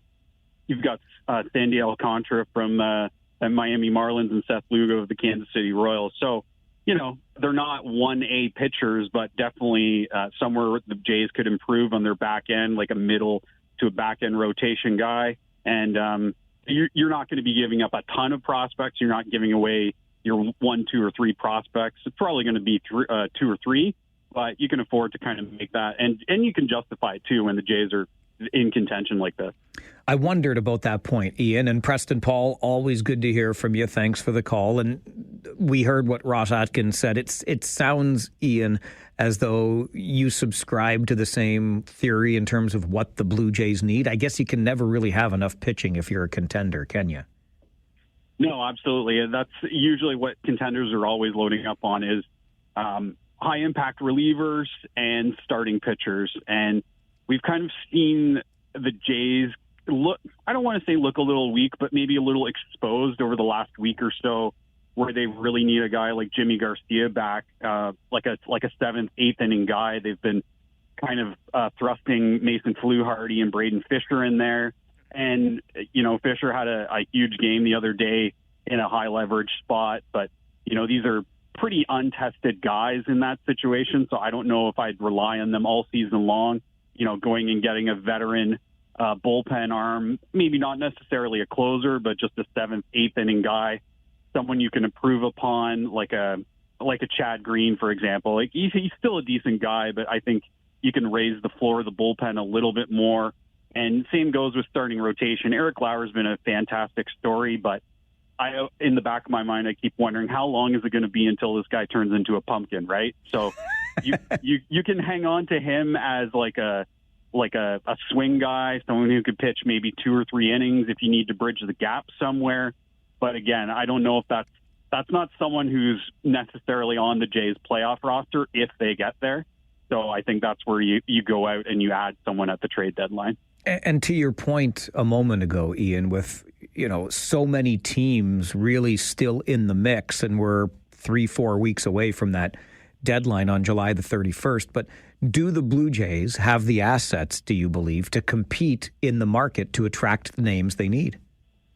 Yeah, see, that's the thing, especially when I'm looking at if they wanted to get a position player like a Eugenio Suarez from the Arizona Diamondbacks, he's going to be probably the most coveted right-handed bat on the market, even if the Diamondbacks decide to sell. So now all of a sudden you're fighting off teams like, the Yankees, the Phillies, the Dodgers, in terms of who can get that player. And it's kind of your prospects versus their prospects, right? If you have someone of high impact that team wants, then you can make that deal happen. But I think the Jays, because their farm system isn't exactly a top 10 one in Major League Baseball, they're going to have to throw quantity rather than quality at another team. I think with teams that are looking to rebuild, like the Athletics or the Chicago White Sox, that makes sense because they want to have as many lottery tickets as possible. But if it's a team that thinks they're on the periphery, like maybe the Kansas City Royals, they're looking to reload, they'll want some big league talent. And I don't know if the Jays are going to – I don't think the Jays are going to be subtracting big league guys off the roster to make trades. I think for the most part it's going to be prospects. It seems to me, and I haven't checked this, so you can correct me if I'm wrong, Ian, but it seems to me that of late, the Blue Jays have put themselves in contention late in the season with September pushes or late season explosions, and it feels a little different right now. This is fun. We're 2 weeks away from the All-Star break, and the Blue Jays are very much in the mix, holding the wild card spot comfortably, but very much in the mix at this point of the season. It feels a little different to me. Yeah, for sure. I've had a lot of people kind of tell me they're getting the same feeling akin to the 2015 Blue Jays team, right? Where their second half, they just exploded. I think they won basically 2 out of 3 games down the stretch there. But that team was under 500 at the trade deadline, right? They were underperforming. Whereas this team, I want to say they're overperforming a little bit because they are getting contributions from guys they weren't expecting. And their big hitters like Bo Bichette, Vladimir Guerrero Jr. are kind of having, I don't want to say underwhelming seasons, but they're not typical years from them. And you're getting nothing from Anthony Santander too. So I think in that regard, I'd have to look back, but I don't know if the Jays have been this close to the division lead this soon in the season. Typically, in 2015, they made a push at the end of the year, like in August and September. But right now, they're nipping at the Yankees' heels right here in early July. So, I mean, this is it. The other thing too, right? And you saw this on TV. It kind of felt and it sounded like playoff baseball, and it's huge to the fact that we're in early July and it's like sellout games. That's fantastic. Yeah, it's a great buzz around the team. You talked earlier about George Springer being turned into an online heritage moment, all kinds of great things going on. And why not? Because all eyes on the Blue Jays right now. Always good to talk to you, Ian. Thanks for being here again this morning. Yeah, you're very welcome. Thanks, Mike. Ian Hunter is the Blue Jay Hunter, joins us every Wednesday morning at 11 a.m. to talk Blue Jays baseball and how things have changed since our chats earlier in the season where it looked like we might be staring down the barrel of a lost season. In fact, the opposite, now the case. A game back of the Yankees with Jose Barrios on the mound tonight, and you will, of course, hear that Blue Jays game versus the Bronx Bombers right here on 570 News Radio. Every Wednesday morning at 11, Blue Jay Hunter on the Mike Farwell Show. 570 News Radio and Rogers TV. Well, something we talked about on the show earlier this morning when we were joined by Inspector Jamie Brosseau of Waterloo Regional Police, talking about the new, and I will emphasize again, $173 million. That's no small price tag for a new public safety communications center. The regional police, and this will be built out on Maple Grove Road, where police headquarters is. police were hoping that emergency services like paramedics and fire services would co-locate within that communications center, which makes a lot of sense to me because I can understand how the collaboration would be helpful. Paramedics seem warm to the idea, fire services less so. I think it might be a little bit of a fear of the amalgamation monster, but we'll find out how Rob Deutschman feels about it. Political R&D with Rob is coming up on the Mike Farwell Show. 570 News Radio and Roger. Hi, I'm Richard Karn, and you may have seen me on TV talking about the world's #1 expandable garden hose. Well, the brand new Pocket Hose Copperhead with Pocket Pivot is here, and it's a total game changer. Old-fashioned hoses get kinks and creases at the spigot, but the Copperhead's Pocket Pivot swivels 360 degrees for full water flow and freedom to water with ease all around your home. When you're all done, this rust-proof anti-burst hose shrinks back down to pocket size for effortless handling and tidy storage. Plus, your super light and ultra-durable Pocket Hose Copperhead is backed with a 10-year warranty. What could be better than that? I'll tell you what, an exciting exclusive offer just for you. For a limited time, you can get a free Pocket Pivot and their 10-pattern sprayer with the purchase of any size Copperhead hose. Just text WATER to 64,000. That's WATER to 64,000 for your 2 free gifts with purchase. WATER to 64,000. By texting 64,000, you agree to receive recurring automated marketing messages from Pocket Hose. Message and data rates may apply. No purchase required. Terms apply. Available at pockethose.com/terms.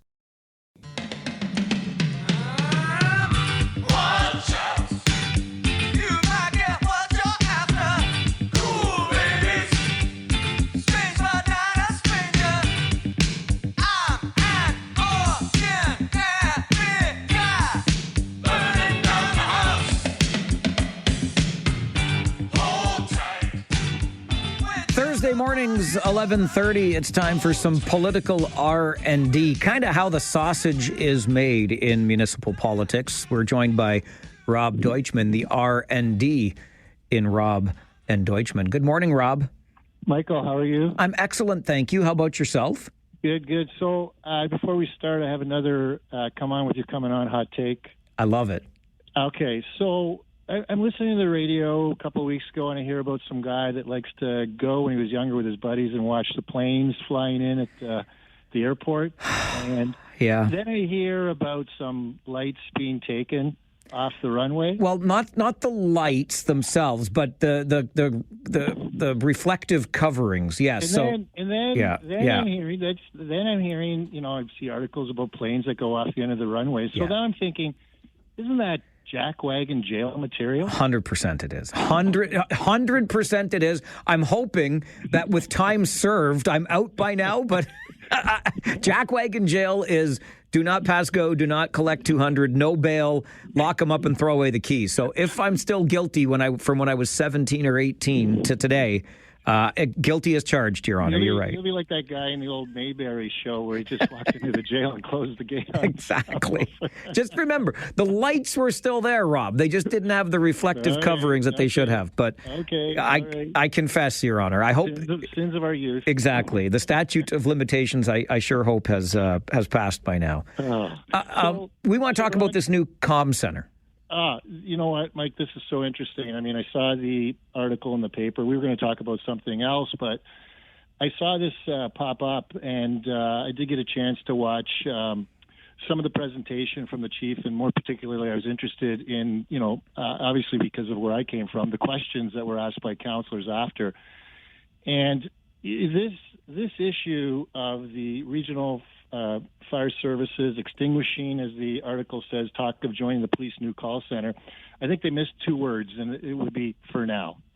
And because the layers on this are very, very interesting. So you have, not only do you have the issue of, I know you like to talk about amalgamation and the potential of amalgamating services or what have you, but this also looks at the issue of, you know, this letter rejecting participation came from the CAOs, which I found interesting because the CAOs are not the ones that are going to make the decision about whether this should move forward or not. I mean, ultimately, it should be a decision of each of the councils. At a minimum, each of the mayors would have participated and had some input into the discussion on this. But I think it gets back to one of the most important issues, which I always bring up with you, Mike, is the issue of safety in our community. And do councillors feel, and this is the crux, do councillors feel that an amalgamated service will provide the same level of service that a decentralized service provides? And what I talk about is take a look at police and paramedics versus fire, because the first two are centralized and the second one is controlled by the individual municipalities. And invariably, whenever police or paramedics would come to regional council to do a presentation, one of the key questions that always gets asked, especially by my good friend, Councillor Craig, is what are the response times to the people in our communities, different communities? And you will see different response times, usually longer to Cambridge than Kitchener-Waterloo and longer to the townships than the cities. And that is probably one of the biggest issues of concern for a lot of people around that horseshoe when they start talking about anything that looks like you might be moving towards amalgamating services. So it sounds like you and I are of like mind on this, because I also agree that this would be a for now sort of situation, because it only makes sense, doesn't it, to have all of these emergency services under one future-proofed roof here? It does, and there's lots of arguments for that, but I can tell you, whether that happens or not, if you recall, we had a group of us that had that press conference promoting amalgamation, and I can tell you that I heard from a variety of people on both sides of it, but a lot of people, or the people that were opposed, I heard from a few that worked in fire services, and they were very opposed to that idea. On what grounds? Do you know? I didn't get into it because it wasn't really that type of ability to have that conversation. Sure. At the time, it felt like it would have got heated if I had pursued it further. And I think it gets down to the ability to that autonomy that each municipality has with respect to what they're doing. Now, another thing too, though, is a concern definitely will be the cost for this new regional facility, the $170 million. Absolutely. And I think that that definitely mayors, some have expressed a concern about the cost. I didn't see that. I was watching the discussion when Chief Crowell was at council, and I was curious to see if anyone was going to raise that issue. It sort of came up indirectly when Mayor Foxton brought up the letter that was sent in. And I note in the letter it talks about, several millions of dollars have been invested to upgrade their current system. But when you're talking about a facility that's proposed to be open in 2029, likely 2030, maybe even a year or two farther out, if you consider your investment today of a few $1 million and push that out 6 years from now, that's not really a significant argument as opposed to it. And I don't think that really is the main issue. The question is, do you feel that with a centralized service, you're able to provide a more appropriate response, a more efficient response, a more safety-oriented response to the community? And the chief made provided a lot of good answers to that issue because he had some time to talk about it and explain why. I just think it gets down to this whole, again, the concern about amalgamating, the potential of amalgamating fire services, and that is something that is going to be a strong no-go in our community. And so, again, I think we're of similar mind here. If fire services were to willingly walk into this collaborative relationship at the comms center, that could obviously accelerate the conversations around creating a regional fire service as opposed to the 7 different fire services we have now. Well, it could, but at the same time, you could go into the comms situation and still maintain your individual services, right?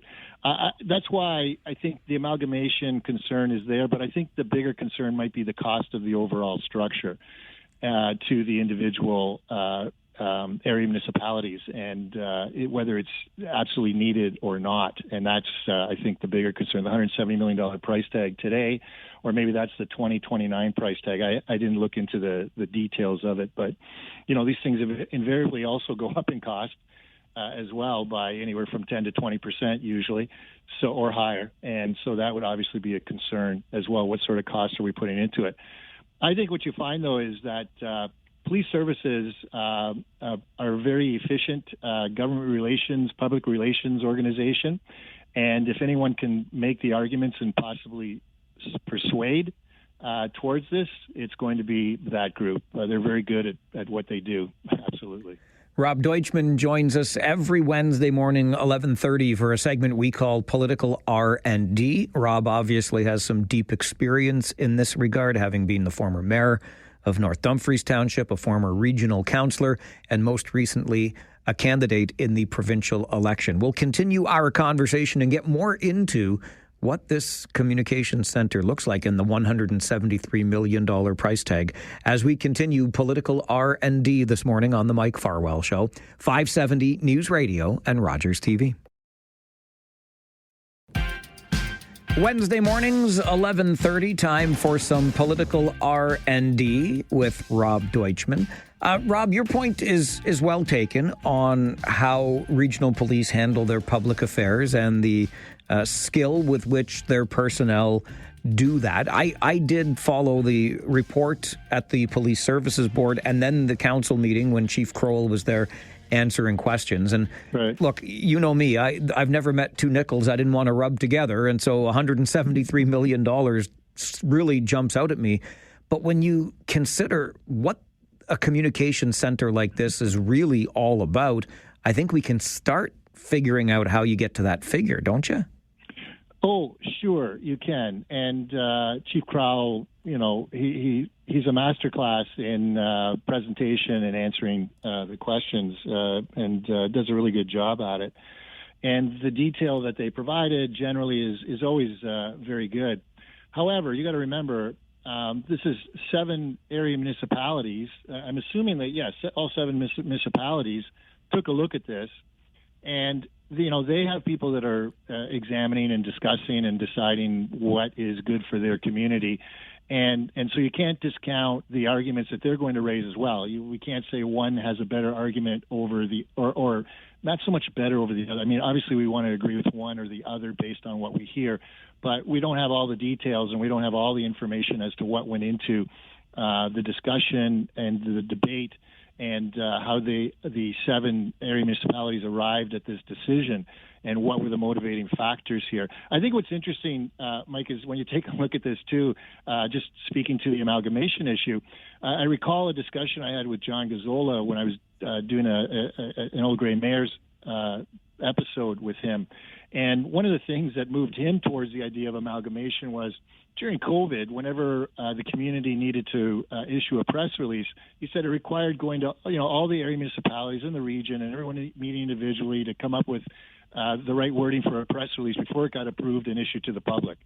And I can just imagine the amount of time and that went into not only this, but an example of this and what happens in our region generally, but all the time that's spent trying to determine between upper and lower and what the positions are going to be and consulting with each to make sure no one's stepping on anybody's toes and a unified message.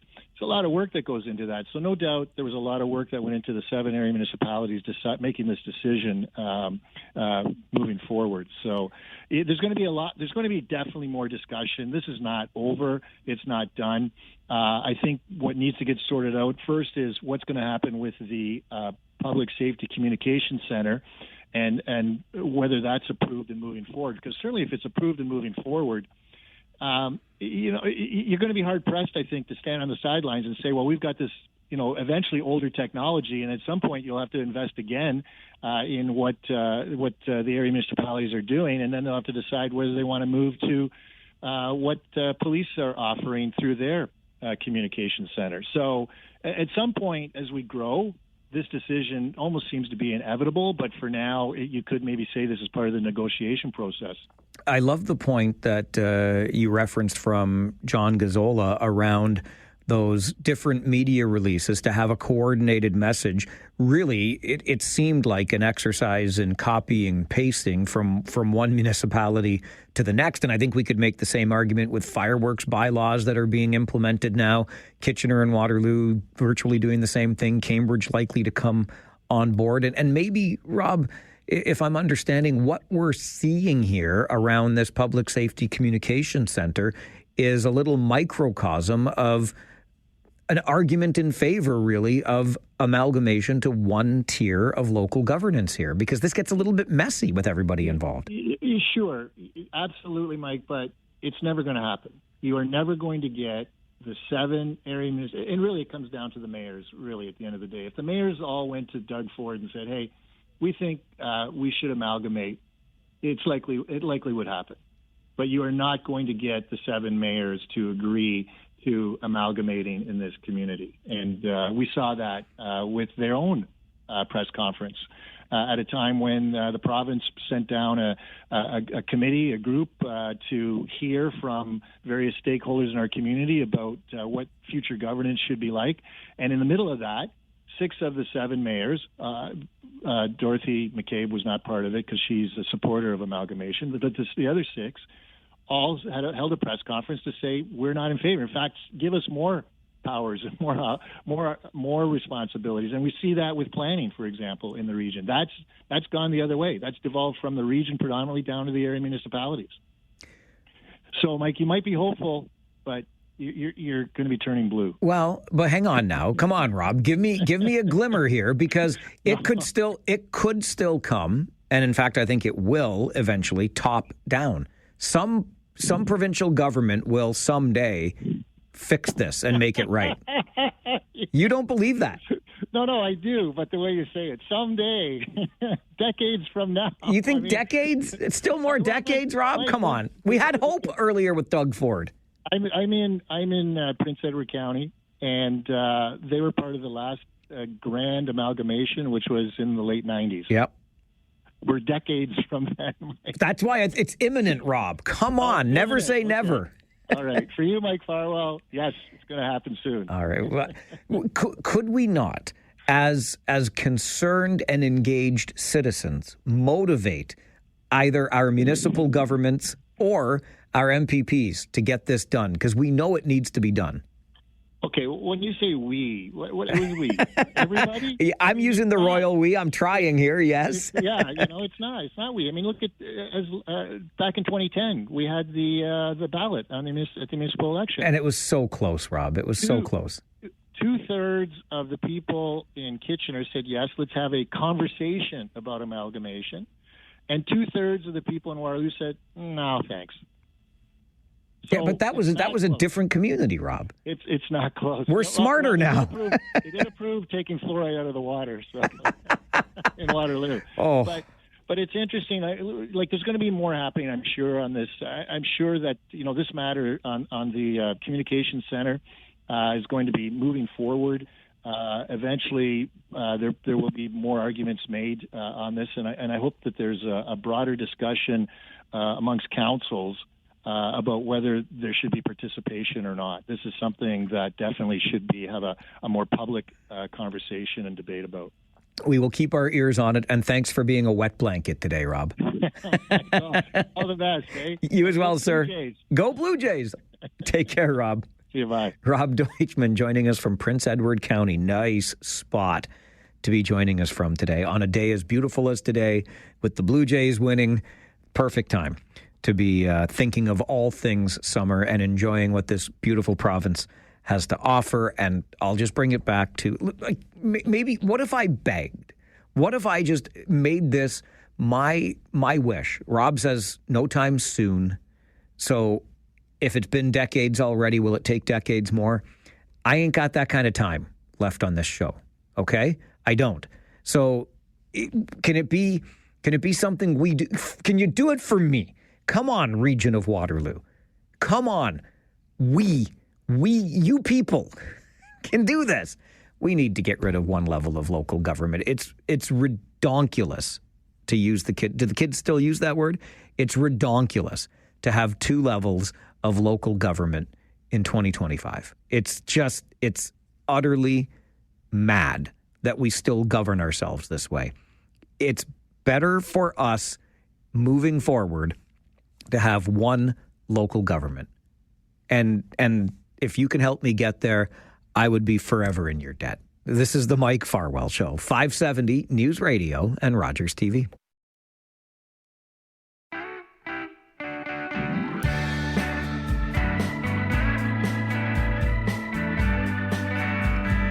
And just like that, we have arrived at the three-quarter point of the show. We're about to get you, in about 60 seconds, an update from the 570 News Center. And then it is open phone line time where you get the chance to start the conversation. Maybe you, like I was when I started the show today, are still feeling all kinds of patriotic feels and you want to talk about Canada Day, what it meant to you, how you celebrated it.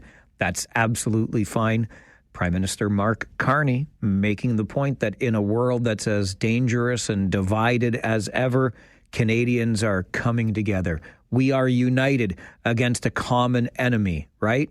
That common enemy being the United States and its President Donald Trump. But wait a minute. What Donald Trump wants, Donald Trump gets because Canada has kiboshed its own digital services tax as a way of appeasing the leader next door. Many have said this is another sign that the Prime Minister's elbows are down, not up. Perhaps something to talk about. And another fireworks-related holiday, another fireworks-related arrest in the region of Waterloo. Open phone lines to hear from you. Talkback coming up on the Mike Farwell Show. This is 570 News Radio. Take out the papers and the trash, or you don't get no spending cash. If you don't scrub that kitchen floor, you ain't gonna rock and roll no more. Yakety yak. Don't talk back. Just finish cleaning up your room. Let's see that dust fly with that broom. Get all that garbage out of sight, or you don't go out Friday night. Don't talk back. Phone lines are open to you so that you can talk back. Let us know what's on your mind. You can reflect on a story we've discussed on the show today or start a brand new conversation. We'll follow your lead. 519-570-2545, star 570, and 1-800-570-5715. Let's get right to the phones because you're already queuing up and I'm here for it. Dave, start us off. Good afternoon. Good afternoon, Mike.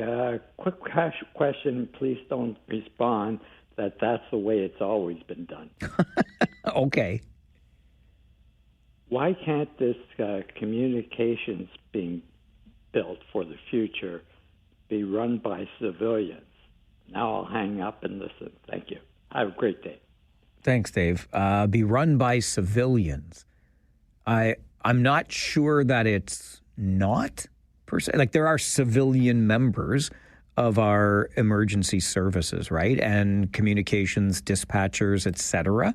I can't be sure, though, to be honest with you. But I'm fairly confident, and I can try to look it up during a commercial break, or you can correct me. But folks who are involved in emergency call answering and dispatching, I think are already civilian members of emergency services. So I don't see why. I mean, if you're asking why it's not a privately created or led building, I think we're leaning on expertise from those in emergency services to create the necessary emergency response center. That's my bird's eye view of this. Again, I stand to be corrected, but I that's where I'm coming from. That's the best I can give you. George, good afternoon. Yeah, good afternoon, Mike. How you doing? I'm doing all right, thanks. How are you? Mike, it feels so much like a Monday. I want to give a rave. Okay. Does it feel like a Monday to you, too? Oh, my gosh. Does it ever feel like a Monday to me? Yes. I took the Monday and Tuesday off. The reason I want to do a rave, my wife and I went over to the Cambridge Canada Day Parade yesterday. We had a wonderful time. I was hoping to see Paul from Preston, but I don't recognize him that well, so maybe that was one of the reasons I didn't see him. And it was nice to see Nicholas Ormetta It was nice to see Captain Canuck, and you know who I'm talking about. I got a chance to talk to him for a second, and I saw Sherry up on the float. So it was a good day when you see all those good people from your community. Love to hear it, George. Thanks for that. And I'm going to give them a shout out again. The community of Preston for sure, and specifically Steve and Kay Hashoyan, who are the volunteers who got almost 2,000 Canadian flags distributed throughout the Preston neighborhood in Cambridge so that it could be decorated appropriately for the annual Canada Day Parade. I love what they do with the Canada Day Parade in Cambridge, particularly the Preston area. So, George, I'm glad that you enjoyed it as well. And I have a feeling Paul from Preston was kicking around somewhere, at least watching from his windows like the grumpy old man that he is. Kyle, good afternoon. Happy, I guess, belated Canada Day. I think it's Canada Week. It feels like, right? Yeah, well, I mean, with the holiday on Tuesday, George just said he took the Monday and Tuesday off. I think a lot of people are just, yeah, see, it's like Canada Week. Let's call it Canada Week. Okay, well, happy National Canada Week. Thank you, you too. I had a great weekend as well. I was a little rough on Sunday morning. Why would that be, Kyle? I had a few too many wobbly pops. Ah, I see. Okay. And it was a good time. You got to celebrate the Canada's birthday, right? So, sure, yeah. 158 years, 158 beers. That's well, maybe not that much. Okay. Maybe split between a bunch of people. Good weekend overall. One of the neighborhoods down the road had a live band playing and all that stuff. Great weather. It was really good. So I hope everybody really enjoyed the long weekend. And now I guess the next one is in, 3 weeks again already, and we have the next one coming up. Our buddy Tom Korski from the Blacklocks Reporter called it the bank holiday. Yep, coming up beginning of August. There you go. Thanks a lot, my friend. Have a good one. Thanks, Kyle. You too. Good to hear from you today. John, you're next on Talkback. Good afternoon. What's going on, Farwell? Hespler. Johnny, I'm good, buddy. How are you? Good. Just wanted to say thank you for emceeing the golf tournament. We had a great time, as always. It was a warm one, but a couple of beverages went a long way, and thanks for everything, Michael. John, listen, I only come so I can see your smiling face. You know that, right? Hold on. All right, buddy. Good to hear from you. Thank you very much. That was a couple of weeks ago. More than happy to be included in the events that matter to you. I really am. Because, first of all, you feed me every time. So, I mean, and then KW Accessibility, which is the golf tournament to which John refers, also surprised the ever-loving heck out of me with making a donation back to my charity. So we were there supporting some fundraising for the important work that KW Accessibility does on a shoestring. Everything gets fundraised, and still they took some of what was done on their behalf and kicked it back to Farwell for Hire. Blew me away. I had no idea it was coming. Again, happy to be there at an event that's important to you. And the dinner and the camaraderie is more than enough. But boy, oh boy, the donation was certainly appreciated as well. This is your Talkback Hour. Phone lines are open on 570 News Radio and Rogers TV.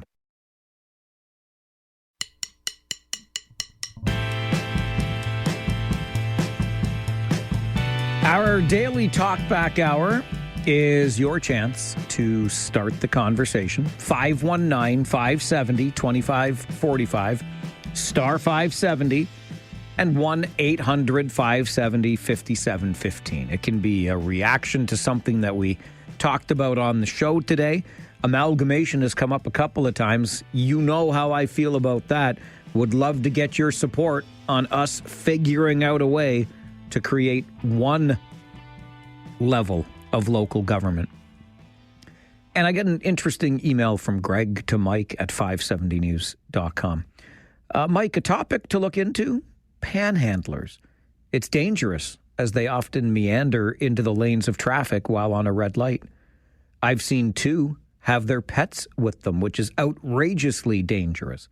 Some leave garbage behind. Whose responsibility is this? The city or the region? You know, Greg, if we amalgamated, we would know exactly whose responsibility it was, the one level of local government. But it's interesting that you bring this up today because I'm old enough to remember. In fact, it came up during the time that I've been doing this show.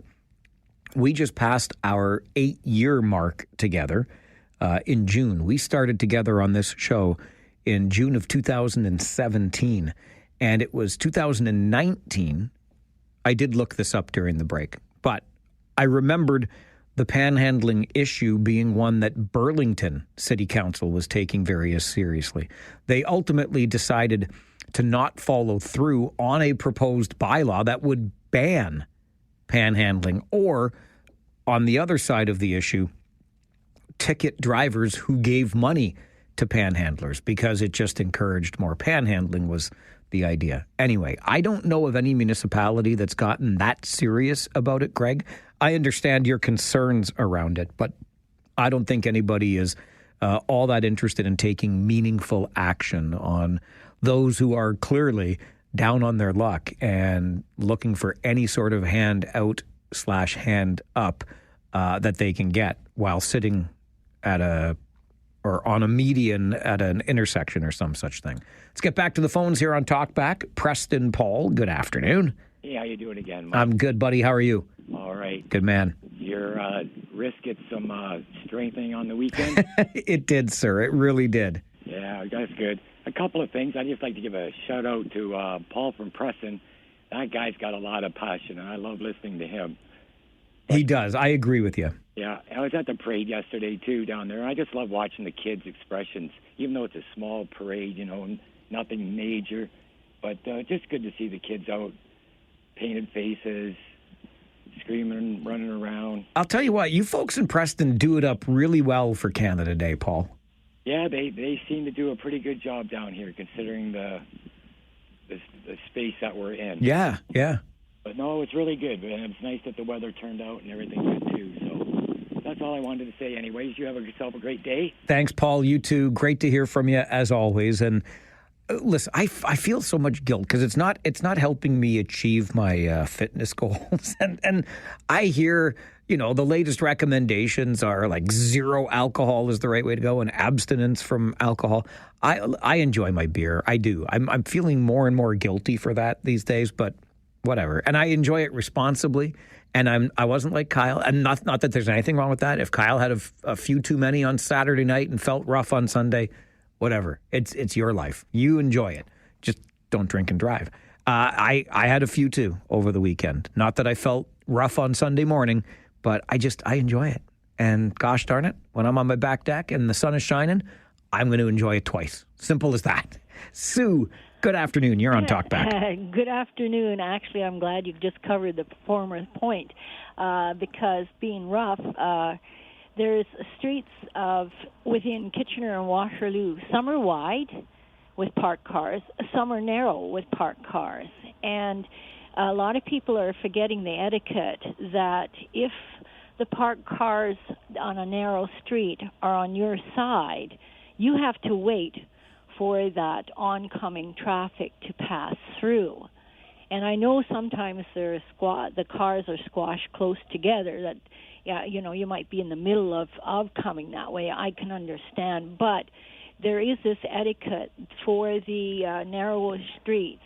All you people out there that are driving, please be alert to how wide the streets are and take that into consideration when you need to. You do not hog the lane. You allow that other person to come through safely before you take off. You know what I mean? I know exactly what you mean, Sue. Good reminder. Thank you. You're very welcome, and I hope you had a good Canada Day. I went to the lovely Kiwanis Park. Beautiful spot. And the only thing is, I think a lot of people, there were so many people, and I think a lot of people went in there for free. Because there was not a follow-up on are you wearing your tapes, around your wrists. Right. There was a lot of people that didn't have that sort of thing. But I know families needed to get out for a break, and with that shade that they have, it's just wonderful. And we were all spaced out enough to, not be infringing on anybody. So it was just a great time, beautiful day, cool in the shade too. So anyway, all the best. Happy Canada Day. Thank you, Sue. Great to hear from you today. Glad you got to enjoy one of our beautiful outdoor spaces at Kiwanis Park in Kitchener. And great reminder for some courtesy on the roadways. You're not I know you get into that vehicle and you're in that bubble and you think you're the only one on the road, but you ain't. Do what Sue says. Yield the right of way when appropriate, okay? Talkback continues on the Mike Farwell Show, 570 News Radio and Rogers TV.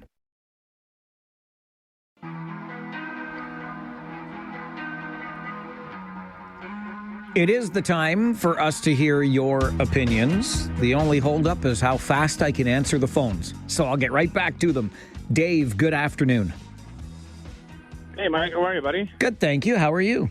Good. I haven't talked to you in a long time. I've had some overnight shifts and all over the place. I haven't had a chance to listen to you. So. Are you still driving Black Betty? Yeah. Okay. Yep. Good. As long as that's still going on, then I'm happy. Yeah, she's still running. Good man. Yeah. So we're all good that way. It's number 3 now. So yeah, we're okay. Good job. Good job. Yeah, no, I wanted to, as you know, I'm always on the bloody road. So, I just want to add to Sue what she was saying there. So right now I'm working construction now. So I just want people to know, if you see a stop slow sign, slow down. If you see cones, slow down. Don't speed right by us.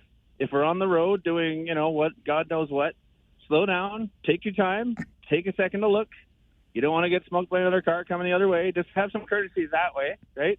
If you see a yield sign out there for construction, just take it seriously. I know it's annoying, but just do the best you can. We're just trying our best to get the roads figured out. So, but yeah, no, like this, and tailgaters. I've said this before numerous times. Where you gotta go? That Tim Hortons is still there. It's not gonna leave. You're gonna be there to get your double and your Boston cream, like I do. I need that every day. So like you'll get there. So I don't know why I'm gonna be bad here. I'm speeding like 10 over or so. Why are you tailgating me? Right? But I've got something fancy in my trunk. It's just slow down, people. That's all I want to hear, because I'm just saying on the radio, because I want you guys to hear this. Slow down. We're out there saving the roads, trying our best, right? The last thing we need is somebody to get injured or hurt. Dave, really appreciate it. And you're right. Every little thing, and you finished with the same point I was going to make. Every one of those little things that you just talked about, not speeding through those construction zones when you see the stop or slow sign, actually obey it when you see the cones, slow down, etc. Don't tailgate. All of those things can be summed up with the usual. We're just in too much of a ding-dang hurry out there. Slow the HE double hockey sticks down. There's just, if you are running late for something, that's a you problem. Don't make it a me problem on the road. Get your own house in order and leave on time to get to the place you're going by driving in a reasonable manner. It's really that simple. And if you just drive fast because you like driving fast and you think you're the only person in the world on the roads and you're entitled to drive that fast, I got a message for you. You are not. You're not special in any way. Just follow the rules of the road. Don't be in such an all-fired hurry. I was coming home. I had lunch with Fixie the other day from our Kitchener Rangers broadcasts, and I was out at Westmount with him because you know how Fixie loves his golf. And I'm coming home down Wellington Street, and I got to a four-way stop, and I could tell as it was happening. I'm pulling up to the four-way stop, and I'm coming to a complete stop, and the vehicle, yeah, you and the Tesla, that's right, on my right, he was going to the stoptional sign. I could tell by how quickly he was approaching it. I was the first one stopped, but he didn't stop. And then he just kept going right on and made his left-hand turn, even though it was my turn to go because I was already at a stop. And oh boy, I didn't even lay on the horn though. I just gave him the one-finger salute. You're not that important, Mr. Tesla driver. Talkback continues on the Mike Farwell Show, 570 News Radio and Rogers TV.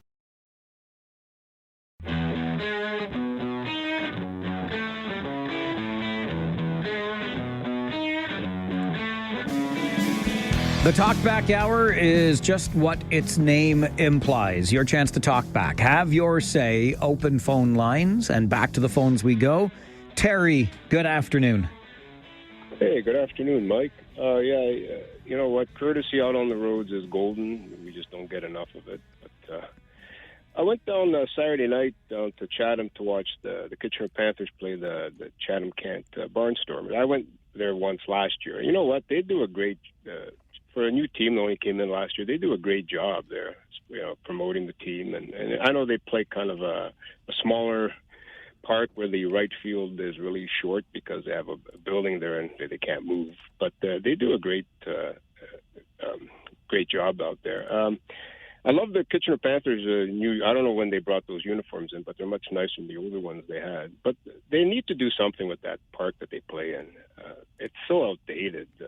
You're talking Jack Couch now in Jack Kitchener? Couch. Yeah. I don't know what it was. Was it always called Jack Couch? I don't remember it by any other name, yeah. But I remember playing youth baseball. I played in Cambridge, but we used to play some games there in Kitchener against the Kitchener teams. And that park was the same almost 50 years ago as it is today. They need to do something about that. It's just a glorified softball park as far as I'm or field as far as I'm concerned. The only park I haven't been to in the inter-county circuit is the one up in Barrie, but Toronto's pretty bad too. But that is Toronto. I guess they probably can't do much out there. But it is by far Jack Couch is the worst one in the circuit. And I wish you'll probably have the guys there on Friday. Yep. They will be here for WRSE Weekly on Friday morning, 10:30. Yeah, if you could, Mike, please, on the behalf, ask them if they plan to do something about that park, because it's just, I don't know, it's just horrible. Like, even behind the home plate, you can't see anything because of the chain link fence. I mean, at least the other places have the mesh screen, which is a lot better to view. But, yeah, they need to do something about that park. Anyway, right. Mike, that's all I have to say. But, yeah, Chatham, they do a great job out there. So thanks, Terry. Appreciate it. Yeah. Thanks, Mike. All right. Bye. Enjoy the rest of your day. Panthers lost that game in Chatham, but then bounced back with a couple of wins in Brantford and versus Guelph. So back-to-back wins for the Kitchener Panthers as they return home for a game tomorrow night versus the team that Terry was just talking about, those Chatham-Kent Barnstormers. So you can catch it at Couch, as we like to say. And just to Terry's point, it was not that long ago I was actually encouraged to join the board of the Kitchener Panthers because as the 100th anniversary of the team was approaching, it's 106 years old now. So this goes back almost a decade. As the 100th anniversary was approaching, there was a great deal of anticipation and enthusiasm around marking this milestone with the Kitchener Panthers Baseball Club. And there was talk then, even had some at least verbal interest from Kitchener City Hall about an upgrade to the stadium, maybe even a brand new stadium or building something better at an existing place. And I think they were talking out in the Pioneer Park area. Anyway, obviously none of it came to fruition, but I'm with Terry. I think that we, as a community, deserve a better facility for a team that's got a 106-year history and has fans going to the games. Those aluminum benches. I know the Hardy Hearts out there. You know, they've got it all figured out with their cushions and this and that. And I'm not trying to whiz all over the ballpark as it is, but it could certainly use some refreshing. And there are many ways to accomplish that if we can get the political and perhaps private sponsorship will to get it done. So we'll see. But that was the conversation upwards of a decade ago, where to celebrate the 100th anniversary of the club, there was going to be a new stadium and all the creature comforts and, you know, a meaningful investment in a century-old sporting tradition in this community. And it just never came to pass, unfortunately. Nathaniel, you're on Talkback. Good afternoon. Good afternoon. The only point I would like to make about speeding comments is sure. If you're speeding because you're late and you get pulled over, you'll become even later. That's a very good point. Yeah, have a good day. Thank you. You as well. Really appreciate that. It is a truism, as Don Cameron would have called it.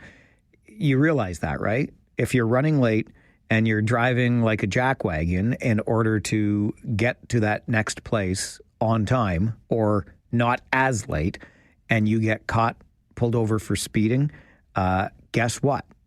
You're going to be even later because it takes a while to have those tickets processed. Speaking of driving like jackwagons, this wasn't a case of driving like jackwagons, but as you may know, we have begun our very own Jackwagon Jail here on the show.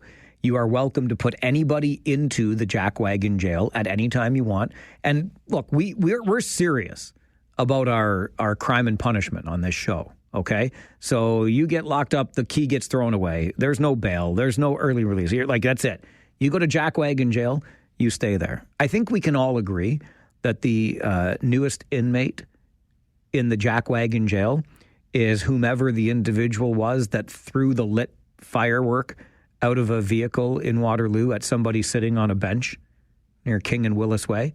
You heard that story late last week, right? Whoever that person was is absolutely the jackwagon that belongs in Jackwagon Jail. If you ever want to put somebody in Jackwagon Jail, you just let us know. Whatever behavior it is that you saw that you think warrants going behind bars at Jackwagon Jail, never to be released again. Maybe someday you can release them. It's up to you. But you can put people in Jackwagon Jail on this show anytime you want. And you, sir, who threw the lit firework out the window of a vehicle in Waterloo at some poor soul just sitting there on a bench, you are going to Jackwagon Jail. Talkback continues on the Mike Farwell Show, 570 News Radio and Rogers TV.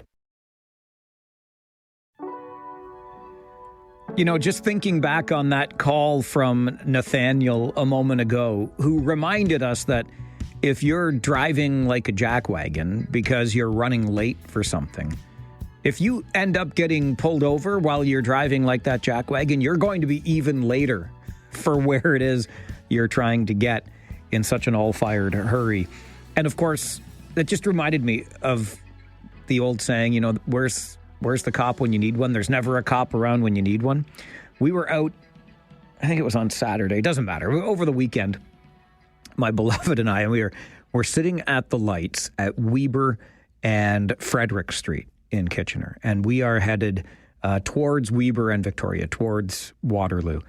And the light goes green, and because I'm never in a hurry anymore, I'm slowly pulling into the intersection, and I'll tell you, coming from the direction of downtown Kitchener, this guy in, well, it doesn't matter what I feel like I'm picking, I mentioned the Tesla driver before. It doesn't matter. This guy in his vehicle I thought for sure he was coming right through the intersection, and I'm like, thank goodness I'm not moving very fast. I'm braking because he's going to come plowing straight through. And then at the very last moment, he slows right down and makes a right-hand turn. But like this guy blew through the intersection, blew right through it, and then decided, nope, the light's red now. I'm not going to go through. I'm just going to crank my wheel to the right and make a turn and head back down Weber Street towards Kitchener. And if you know the intersection, Frederick and Weber, you know that Central Division for Regional Police isn't that far away. It's just down Frederick Street, right? Well, wouldn't you know? Where's a cop when you need one? There's never a cop around when you need one. Boom. There was a police officer at that intersection on the opposite side. I hadn't seen him or her. I didn't see who was inside the vehicle. But anyway, they were waiting at the light on the opposite side of us, on the opposite side of Frederick Street. And sure enough, sirens, or the flashing lights went on, and the driver of the vehicle that almost blew right through the intersection would have been pulled over half a block away. I just wish we hadn't gone home in a different direction, because I'll bet you, we were just out running a quick errand. I'll bet you we would have gone back and still seen that guy with the police vehicle behind him getting his ticket. A very deserving ticket. So if you ever think there's never a cop around when you need one, gosh darn it, good job to that officer in Waterloo Region at the intersection of Frederick and Victoria over the weekend, because you got your guy who blew right through that intersection. No need to be in such a hurry. There is no need. Just going back to the weekend that was, of course, celebrating Canada Day. And I mentioned this at the beginning of the show today, but it really hit home again yesterday when we went downtown Kitchener to enjoy some Canada Day celebrations. And good job. There was lots going on, lots of fun for everybody in the family. And in part, this was because of the time I think we showed up, which was late afternoon.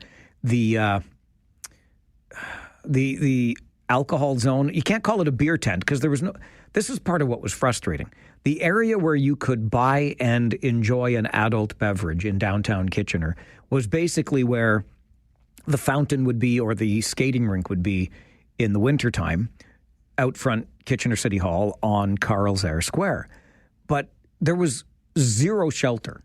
Like, there wasn't a table to lean on. There wasn't an umbrella to be under. There was nothing. And there weren't many people in this area when we got there. And it really felt kind of, I don't know. It felt more confining than ever. Lots of space, but it was very evident that you were those bad people that had to be corralled in this area, and you can't have a drink outside of this area. It got fuller as the night went on. So that part went away. But honestly, can you give folks some shade? Would that be too much trouble, and maybe some high tops to lean on and set their beverage down on? But furthermore, you're out in the street, you're watching the shows, you're mingling. Well, you can smell the secondhand cigarette smoke. You can smell the secondhand marijuana smoke.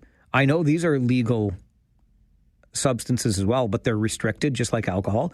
Why do they get to have theirs on the street and I have to go in the pen to have my beer? We've got to change this in Ontario. It is so archaic. I feel like a little kid. I just want to have a beer in public. Just one. I don't know how many cigarettes they had or marijuana cigarettes they had, but they get to smoke them anywhere. And I have to stand in the pen to have my beer without even a table to lean on. Kitchener, if you're going to spend my tax dollars, spend it on some shade and some high tops when you're creating a beer, quote unquote, garden, okay? It was like a beer concrete pad yesterday. Goodness gracious. All right, back to the phones. Andre, good afternoon. Good afternoon now, Mike.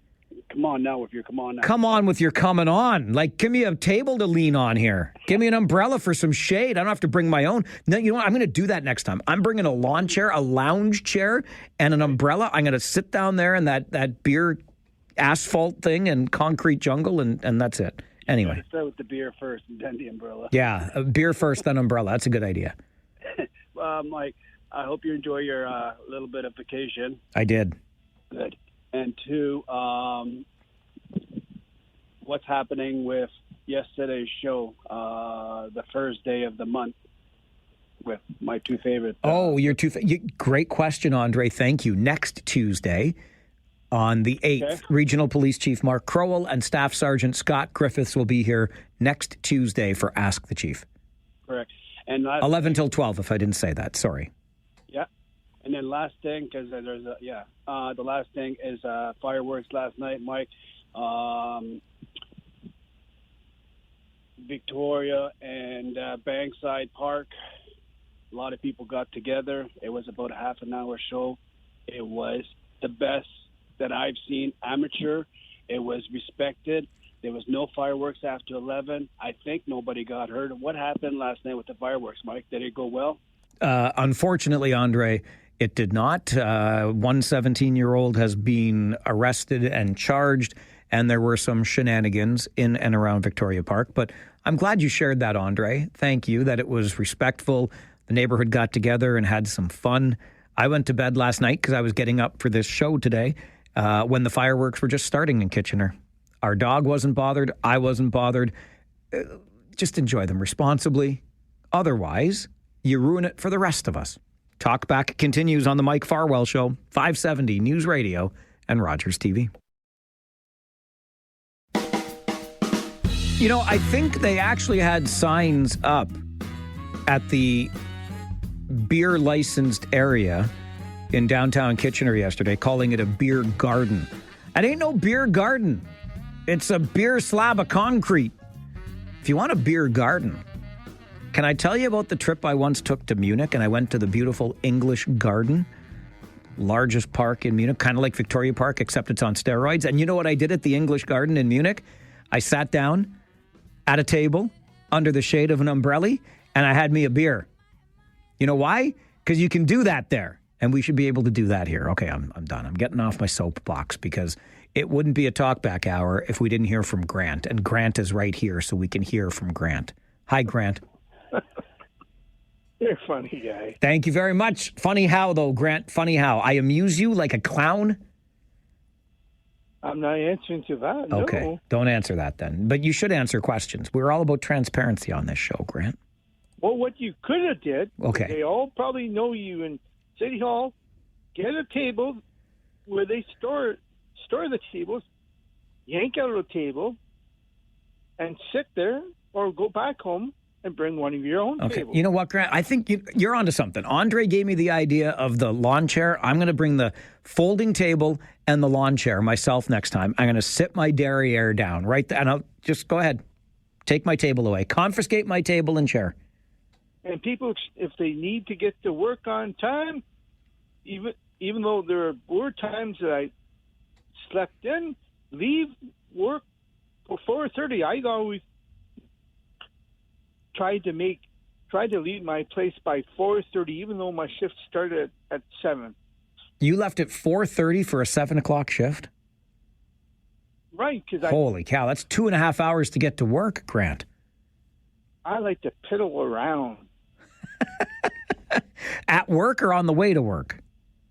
On the way to work. Okay. You take the scenic route. And also during the winter time, I don't want to be going at 80 miles per hour. I want to, I don't want to slide. I want to be able to go there safely, right? Absolutely, you want to go there safely. So take it from Grant. Stop driving so ding-dang fast and just piddle around instead. You'll get there safely and without any sort of ticket. So it makes perfect sense.